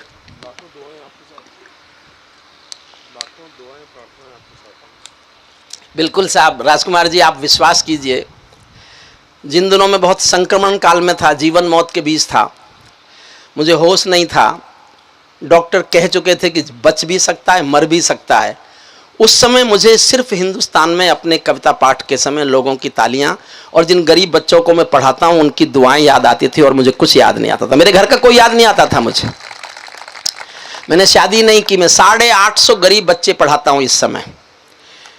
मेरे पास एक बड़ी नौकरी रही, मैं प्रोफेसर रहा यूनिवर्सिटी का, और महंगा भी कभी माना जाता हूं हिंदुस्तान का, लेकिन मेरे पास अपनी झोपड़ी भी नहीं है, कॉलेज के दिए मकान में रहता हूं। मैं उन गरीब बच्चों की आंखों में अपना घर तलाशता हूं, मैं जिन मासूमों को पढ़ा के कुछ लायक बनाना चाहता हूं। मेरी कोई महत्वाकांक्षा जीवन की है ही नहीं। आप भी चाहें तो, सीडी तो खत्म हो गई, एक यहां मेरी कुछ किताब हैं, आप किताब लेना चाहें तो कुछ लूज सीडीज हैं, सीडीज उसके साथ फ्री मिलेगी, वो पैसा सब उस ट्रस्ट में जाता है। एक 8111 गाड़ी होगी यहाँ, इनोवा क्रिस्टा, अगर मेरा ड्राइवर सुन रहा हो तो वो इंस्टॉल कर लेगा कहीं। मुझे और पढ़ना चाहते हैं तो सीडी फ्री है, किताब जो किताब खरीदेगा उसको, ऐसा नहीं कहिएगा हमें किताब नहीं चाहिए सीडी दे दो। वो होता है ना ऐसा, कोई खाना खाने गया, बोले कैसे दिया है खाना, बोले दाल और 4 रोटी 8 रुपये में, बोले 4 रोटी 8 रुपये की और दाल, बोले दाल फ्री है, बोले तो दाल ही खानी है, फिर रोटी नहीं खानी। तो किताब जो लेंगे उनको सीडी मिल जाएगी। अगर अशोक मेरी आवाज़ सुन रहा हो, सो नहीं रहा हो, तो वो स्टार मुझसे पूछ रहा था, मैंने मना कर दिया था ये सोच के कि अब पढ़ता कौन है किताबें। सीडी तो लोग सुन लेते हैं, वीडियो सीडी है, लेकिन वो ख़त्म हो गई तो कुछ बच्ची हैं। अशोक सुन रहा है? अशोक अगर सुन रहा है तो कहीं इंस्टॉल कर लेना, जो लोग लेना चाहें, सीडी फ्री देना, किताब के पैसे ले लेना। सुनिए, मैं करगिल पर एक कविता आपको सुनाता हूँ। जिस कविता की भूख किधर से बात आई, वो कविता तो 1 घंटे की अकेली है। इतना स्ट्रेस मुझे मत डलवाइए। देखिए बहुत हो जाएगा, बहुत हो जाएगा। कितना टाइम हुआ है? 1:45 बज गए, मुझे पढ़ते हुए 1:45 घंटे हो गए। और अब हिंदुस्तान में मैं दावा करता हूँ, देश में कभी भी किसी भी कवि से आप 2 घंटे कविताएं नहीं सुन सकते, नहीं सुन सकते। मैं केवल कविता सुना रहा हूँ। बीच में अगर मुझे कुछ और बोलना हो तो, जैसे एक हेलीकॉप्टर में 4 लोग जा रहे थे, ये अब कवि सम्मेलन सुना था, और ये चुटकुला है, पता नहीं किसका है, सब सुनाते हैं हमारे मंचों पर। क्या होता है, कवि कोई चुटकुले वही। हेलीकॉप्टर में 4 लोग जा रहे थे, एक पायलट था, एक प्रोफेसर था, एक नेताजी थे, एक बच्चा था। अचानक पायलट ने सूचना दी कि हेलीकॉप्टर में खराबी आ गई, अगले 5 मिनट में इसमें आग लगेगी। हमारे पास पैराशूट 3 हैं, आदमी 4 हैं, जो देश के लिए जरूरी है, जल्दी कूद जाए। इतना सुनना था कि नेताजी कूद गए। उसके बाद प्रोफेसर कूद गया। अब एक पैराशूट बचा और लोग 2, पायलट और बच्चा। पायलट ने आंखों में आंसू भर के बच्चे से कहा, हमको तो देश पर मरना सिखाया जाता है बेटे, तुम देश का भविष्य हो, पैराशूट एक बचा है, तुम लेके कूद जाओ। बच्चा बोला, पायलट अंकल रोने की जरूरत नहीं है, पैराशूट 2 बचे हैं। पायलट ने पूछा, 2 कैसे बचे? बच्चा बोला, 2 ऐसे बचे कि नेताजी तो जल्दबाजी में मेरा बस्ता लेके कूद गए। क्या करेंगे आप? एक प्राइमरी स्कूल में इंस्पेक्टर आ गया। मैं सांस ले रहा हूं, 1.5 घंटा गाते हुए हो गया, थोड़ा सांस ले लूं। सांस लेनी है। जिसके सांस नहीं होती वो सांस ही लेता है। सरदार जी अब जा सकते हैं, मैं समझता हूँ। हाँ, कोई नहीं। आपने बहुत समय दिया, बहुत मन से सुना, हम आपके आभारी हैं। और सरदार जी के सम्मान में एक बार ये सदन जोरदार तालियां बजाए। आप स्कूल के बेटे हैं, जिस स्कूल पर हिंदुस्तान को नाज है, हिंदुस्तान गर्व करता है। इंस्पेक्टर आ गया स्कूल में, एक बच्चे को खड़ा कर लिया, उससे बोला, बताओ उत्तर प्रदेश का मुख्यमंत्री कौन है? बच्चा बोला, रामलाल। इंस्पेक्टर को गुस्सा आ गया, बोले, तुम्हारा स्कूल से नाम काटना पड़ेगा, तुमको इतना नहीं पता तुम्हारा मुख्यमंत्री कौन है? बोले, आप मेरा नाम काट ही नहीं सकते, मैं यहां का विद्यार्थी हूं ही नहीं, मैं तो गाय चराने आया था। पड़ोस में मास्टर जी ने कहा, बच्चे कम है, स्कूल में इंस्पेक्टर आ रहा है, तो क्लास में बैठ जा, 2 रुपए मिलेंगे। अब तुम ये बताओ, तुम दोगे कि मास्टर जी देंगे? इंस्पेक्टर को और गुस्सा आया, उसने टीचर को बुलाया, उसने कहा, ये क्या आपके बच्चे, ये क्या इतना भी नहीं जानते? टीचर बोला, साहब मुझे क्यों डांट रहे हो, मैं यहां टीचर हूं ही नहीं, टीचर मेरा भाई है, आज मुकदमा लड़ने चला गया, मुझसे कह गया था इंस्पेक्टर आ रहा है, बच्चों को घेर के बैठ जाना। इंस्पेक्टर गुस्से में प्रिंसिपल के कमरे में घुसा, प्रधान अध्यापक के कमरे में। उसने, क्या होता है आपके यहाँ, बच्चे नकली, टीचर नकली? उसने धीरे से 10,000 की गड्डी निकाली और ऊपर रख के बोला, जी असली मैं भी नहीं हूं, असली मेरा बेटा है, किराने की दुकान चलाता है, आज सामान लेने गया है, मुझसे कह गया था, लेकिन ये कह गया था कि इंस्पेक्टर साहब आएंगे, 10,000 रुपये दे देना, जहां जहां दस्तखत होने सब कर जाएंगे। इंस्पेक्टर ने नोट अपनी तरफ सरकाए और बोले, वो तो मैं हूं जो केवल 10,000 में मान रहा हूं, अगर असली इंस्पेक्टर आ जाता तो। अच्छा, इस चुटकुले को मैंने आगे बढ़ाया है। मास्टर जी बोले, इंस्पेक्टर साहब जहां के बच्चे नकली, जहां का टीचर नकली, जहां का प्रिंसिपल नकली, नोट देख लेना कैसे। हो सकता है ये भी ना। एक कविता सुन लीजिए अंत में और फिर हम विदा लेंगे। कोई आके धन्यवाद करेंगे अगर यहां परंपरा हो तो, जनता का। राजकुमार जी का बहुत बहुत आभार। वो आपके पड़ोस के एमएलए हैं, लेकिन उन्होंने जितना समय हमें दिया हमें बहुत अच्छा लगा। एक बार अपने इस जनप्रतिनिधि के लिए भी, जो बहुत लोकप्रिय ही होंगे, मुझे बताया गया कि इस बार सर्वाधिक वोटों से वो जीते। और जब नतीजे आए थे मैं तो सोच रहा था कि ठकराल राजकुमार जी मुझे मंत्री के रूप में मिलेंगे, और मैं आशा करता हूं, दुआ दे के जाता हूं कि वो बहुत जल्द हमें मंत्री के रूप में मिलें। लेकिन हरिओम पवार को सुनने के लिए खुद पैसे खर्च करें, बिलासपुर वालों के पैसे के बल पे ना सुने। हाँ, ऐसा नहीं मुझे बुलाते हैं, मैं ही नहीं आ पाता किसी कारणों से, कभी गैर हाजिर, कभी कुछ कभी कुछ। ये तो मैं हंसी में इसलिए कह रहा हूं कि मुझ पे हंसना इतना ही आता है बस। मैं तैयार ही, मैं तो सब अक्टूबर तक कहो तो मैं रुद्रपुर ही रह लेता हूं। पर आप मंत्री बन के चले जाओगे तब तक हम दुआ करते हैं। अंतिम कविता सुन लीजिए। देखिए, मेरठ में कैप्टन मनोज तलवार जो मेरे कॉलेज का विद्यार्थी था, उसका शव जिस दिन आया करगिल के युद्ध में, तो मैंने बहुत दूर से पीछे से शव यात्रा में वो देखा। बहुत लंबी लाइन, बहुत भीड़ थी, मैं बहुत पीछे खड़ा था, आंखें गीली थी। मैंने एक छोटी सी कविता लिखी, वो सुन लीजिए। कविता के नाम पर मेरे पास सबसे अच्छा वही है। देखिए, हमारा संवादिक संकट क्या है? हमारी संवेदनाएं मरी, हम संवेदनहीन हो गए। इसका उदाहरण देता हूं मैं आपको। क्या है हमारे देश की संवेदनाओं का स्तर? एक साड़ी की दुकान में एक अमीर महिला लंबी सी कार में महंगी साड़ी पहने हुए आती है और दुकानदार को बुला के बोलती है, जल्दी से एक सस्ती सी साड़ी दिखा दो, मेरी नौकरानी की बेटी की शादी होने वाली है। यह सच्चाई है, अक्सर अमीर महिलाएं यही बोलती होंगी। लेकिन एक सच और यह भी है कि उसी दुकान में 10 मिनट बाद एक 80 साल की बुढ़िया फटी हुई धोती पहने हुए टूटी सी रिक्शा में बैठ के आई और दुकानदार से कहा कि मुझे इस दुकान की सबसे अच्छी साड़ी दिखा दो, मेरी मालकिन की बेटी की शादी होने वाली है। मरते संवेदनाओं के देश को संभालिए, बस मैं केवल ये कहना चाहता हूं। छोटा सा गीत है, मैं गीतकार नहीं हूं। गौरी गीतकार हैं, गजेंद्र गीतकार है, प्रख्यात का शिल्प गीतकार का है। तो मैं छोटी सी एक कविता आपको सुना देता हूं। कि कहां गया गजेंद्र? प्रत्यांशु आजा, गजेंद्र आजा आजा। मैं केशव का पांचजन्य भी गहन मौन में खोया हूं। मैं फिर कहता हूं मैं गीतकार नहीं हूं, लेकिन इस कविता में छोटा सा गीतकार बन गया हूं मैं बस। ये अंतिम कविता पढ़ रहा हूं, मुझे पढ़ते हुए 2 घंटे हो जाएंगे। ये रिकॉर्ड नहीं, मेरा 3 घंटे का रिकॉर्ड है, लेकिन मैं डॉक्टर को इतना धोखा नहीं देना चाहता। मैं 1 घंटा उसे बताऊंगा, 1 घंटे का झूठ बोलूंगा। अगर मैं स्वस्थ होता तो मैं बैठ के क्यों पढ़ता, और मैं स्वस्थ होता तो मैं 3 घंटे ही पढ़ता। मुझे आनंद आता है 3 घंटे पढ़ने में। मेरा गला अब खुला है ठीक से, इस कविता को मैं ठीक से पढ़ूंगा, सुनिए।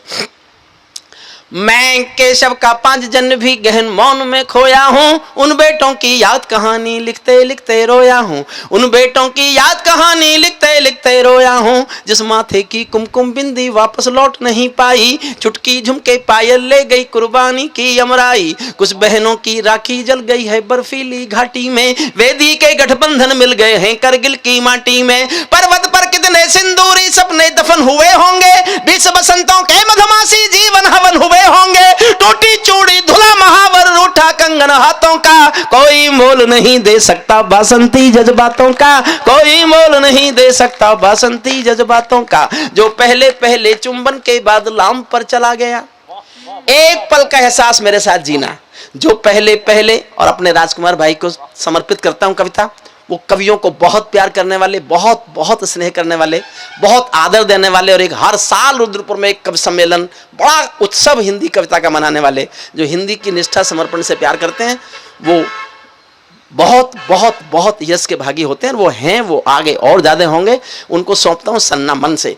एक पल का एहसास मेरे साथ से जीना। जो पहले पहले चुंबन के बाद लाम पर चला गया, जो पहले पहले चुंबन के बाद लाम पर चला गया, नई दुल्हन की से छोड़कर युद्ध काम पर चला गया, उनको भी मीठी नींदों की करवट याद रही होगी, उनको भी मीठी नींदों की करवट याद रही होगी, खुशबू में डूबी यादों की सलवट याद रही होगी, खुशबू में डूबी यादों की सलवट। और मैं जीवन की सबसे अच्छी पंक्ति पढ़ रहा हूं राजकुमार भाई जी, ये मेरा सूक्ष्म अहंकार नहीं है, मैंने जीवन में केवल एक लाइन अच्छी लिखी है, एक लाइन बस। मैं आज भी खुद को एक पंक्ति का कवि मानता हूं। मुझे दुआएं देना, जी भर के तालियां बजाना, मैंने ऐसी 2 लाइन और लिख ली तो मैं महसूस करूंगा मैं भी कवि हो गया हूं। अपने जीवन की सबसे अच्छी पंक्ति राजकुमार जी के मुख्य अतिथि में, गजेंद्र के संचालन में, जनमंच के इस कब सम्मेलन में पढ़ के जाता हूं, सुनना। उनको भी मीठी नींद, आपके यहाँ आपने देखा होगा, आपके यहाँ ये घटना घटी होंगी, नहीं तो आपने टीवी पर देखा होगा। उनको भी मीठी नींदों की करवट याद रही होगी, खुशबू में डूबी यादों की सलवट याद रही होगी, उन आंखों की 2 बूंदों से 7 सागर हारे हैं, उन आंखों की 2 बूंदों से 7 सागर हारे हैं, जब मेहंदी वाले हाथों ने मंगलसूत्र उतारे हैं, जब मेहंदी वाले हाथों, उन आंखों की 2 बूंदों से 7 सागर हारे हैं, जब मेहंदी वाले हाथों ने मंगलसूत्र उतारे हैं, गीली मेहंदी रोई होगी छुपके घर के कोने में, ताजा काजल छूटा होगा चुपके चुपके रोने में, जब बेटे की अर्थी आई होगी सोने आंगन में, शायद दूध उतरवाया हो बूढ़ी माँ के दामन में, शायद दूध उतरवाया हो बूढ़ी माँ के दामन में। वो विधवा पूरी दुनिया का, सारे संसार के किसी भी मजहब में स्त्री अर्थी को कंधा नहीं देती। राजस्थान में एक भरतपुर के पास गांव है अजान, ये मेरी कल्पना नहीं है, सत्य घटना है। वहां का एक बेटा शहीद हुआ, वीरेंद्र सिंह, उसकी पत्नी का नाम है गायत्री देवी। जब सेना पति का शव लेके आई, पार्थिव शरीर लाई, तो पत्नी ने गांव वालों की मर्जी के खिलाफ, सेना के अफसरों की मर्जी के खिलाफ शादी के दिन वाले कपड़े पहने और शमशान घाट तक अपने पति की अर्थी को कंधा दिया। ये दुनिया की पहली घटना थी जब कोई औरत अर्थी को कंधा दे रही थी। इसके बाद घटनाएं घटी, बहुत घटनाएं घटी इसके बाद, लेकिन पहली घटना ये थी। मैंने केवल एक लाइन लिखी है इस पर। जो घटना दुनिया में पहली बार घटे वो तो अपने में महाकाव्य, क्या लिखेगा उस पर कोई। मैंने एक लाइन लिखी है, सुनना।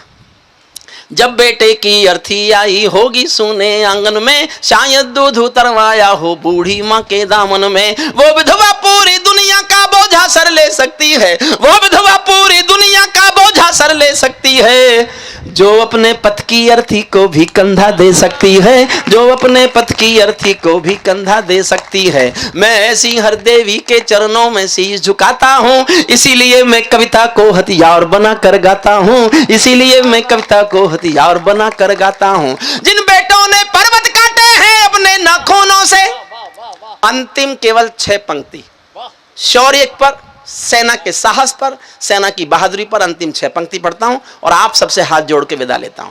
जिन बेटों ने पर्वत काटे हैं अपने नाखूनों से, उनकी कोई मांग नहीं है दिल्ली के कानूनों से, उनकी कोई मांग नहीं है दिल्ली के कानूनों से। जो सैनिक सीमा रेखा पर ध्रुव तारा बन जाता है, उस कुर्बानी के दीपक से सूरज भी शर्माता है। गरम दहानों पर तोपों के जो सीने अड़ जाते हैं, उनकी गाथा लिखने को अंबर छोटे पड़ जाते हैं। उनके लिए हिमालय कंधा देने को झुक जाता है, कुछ पल को सागर की लहरों का गर्जन रुक जाता है। उस सैनिक के शव का दर्शन तीर्थ जैसा होता है, चित्र शहीदों का मंदिर की मूरत जैसा होता है, चित्र शहीदों का मंदिर की मूरत जैसा होता है।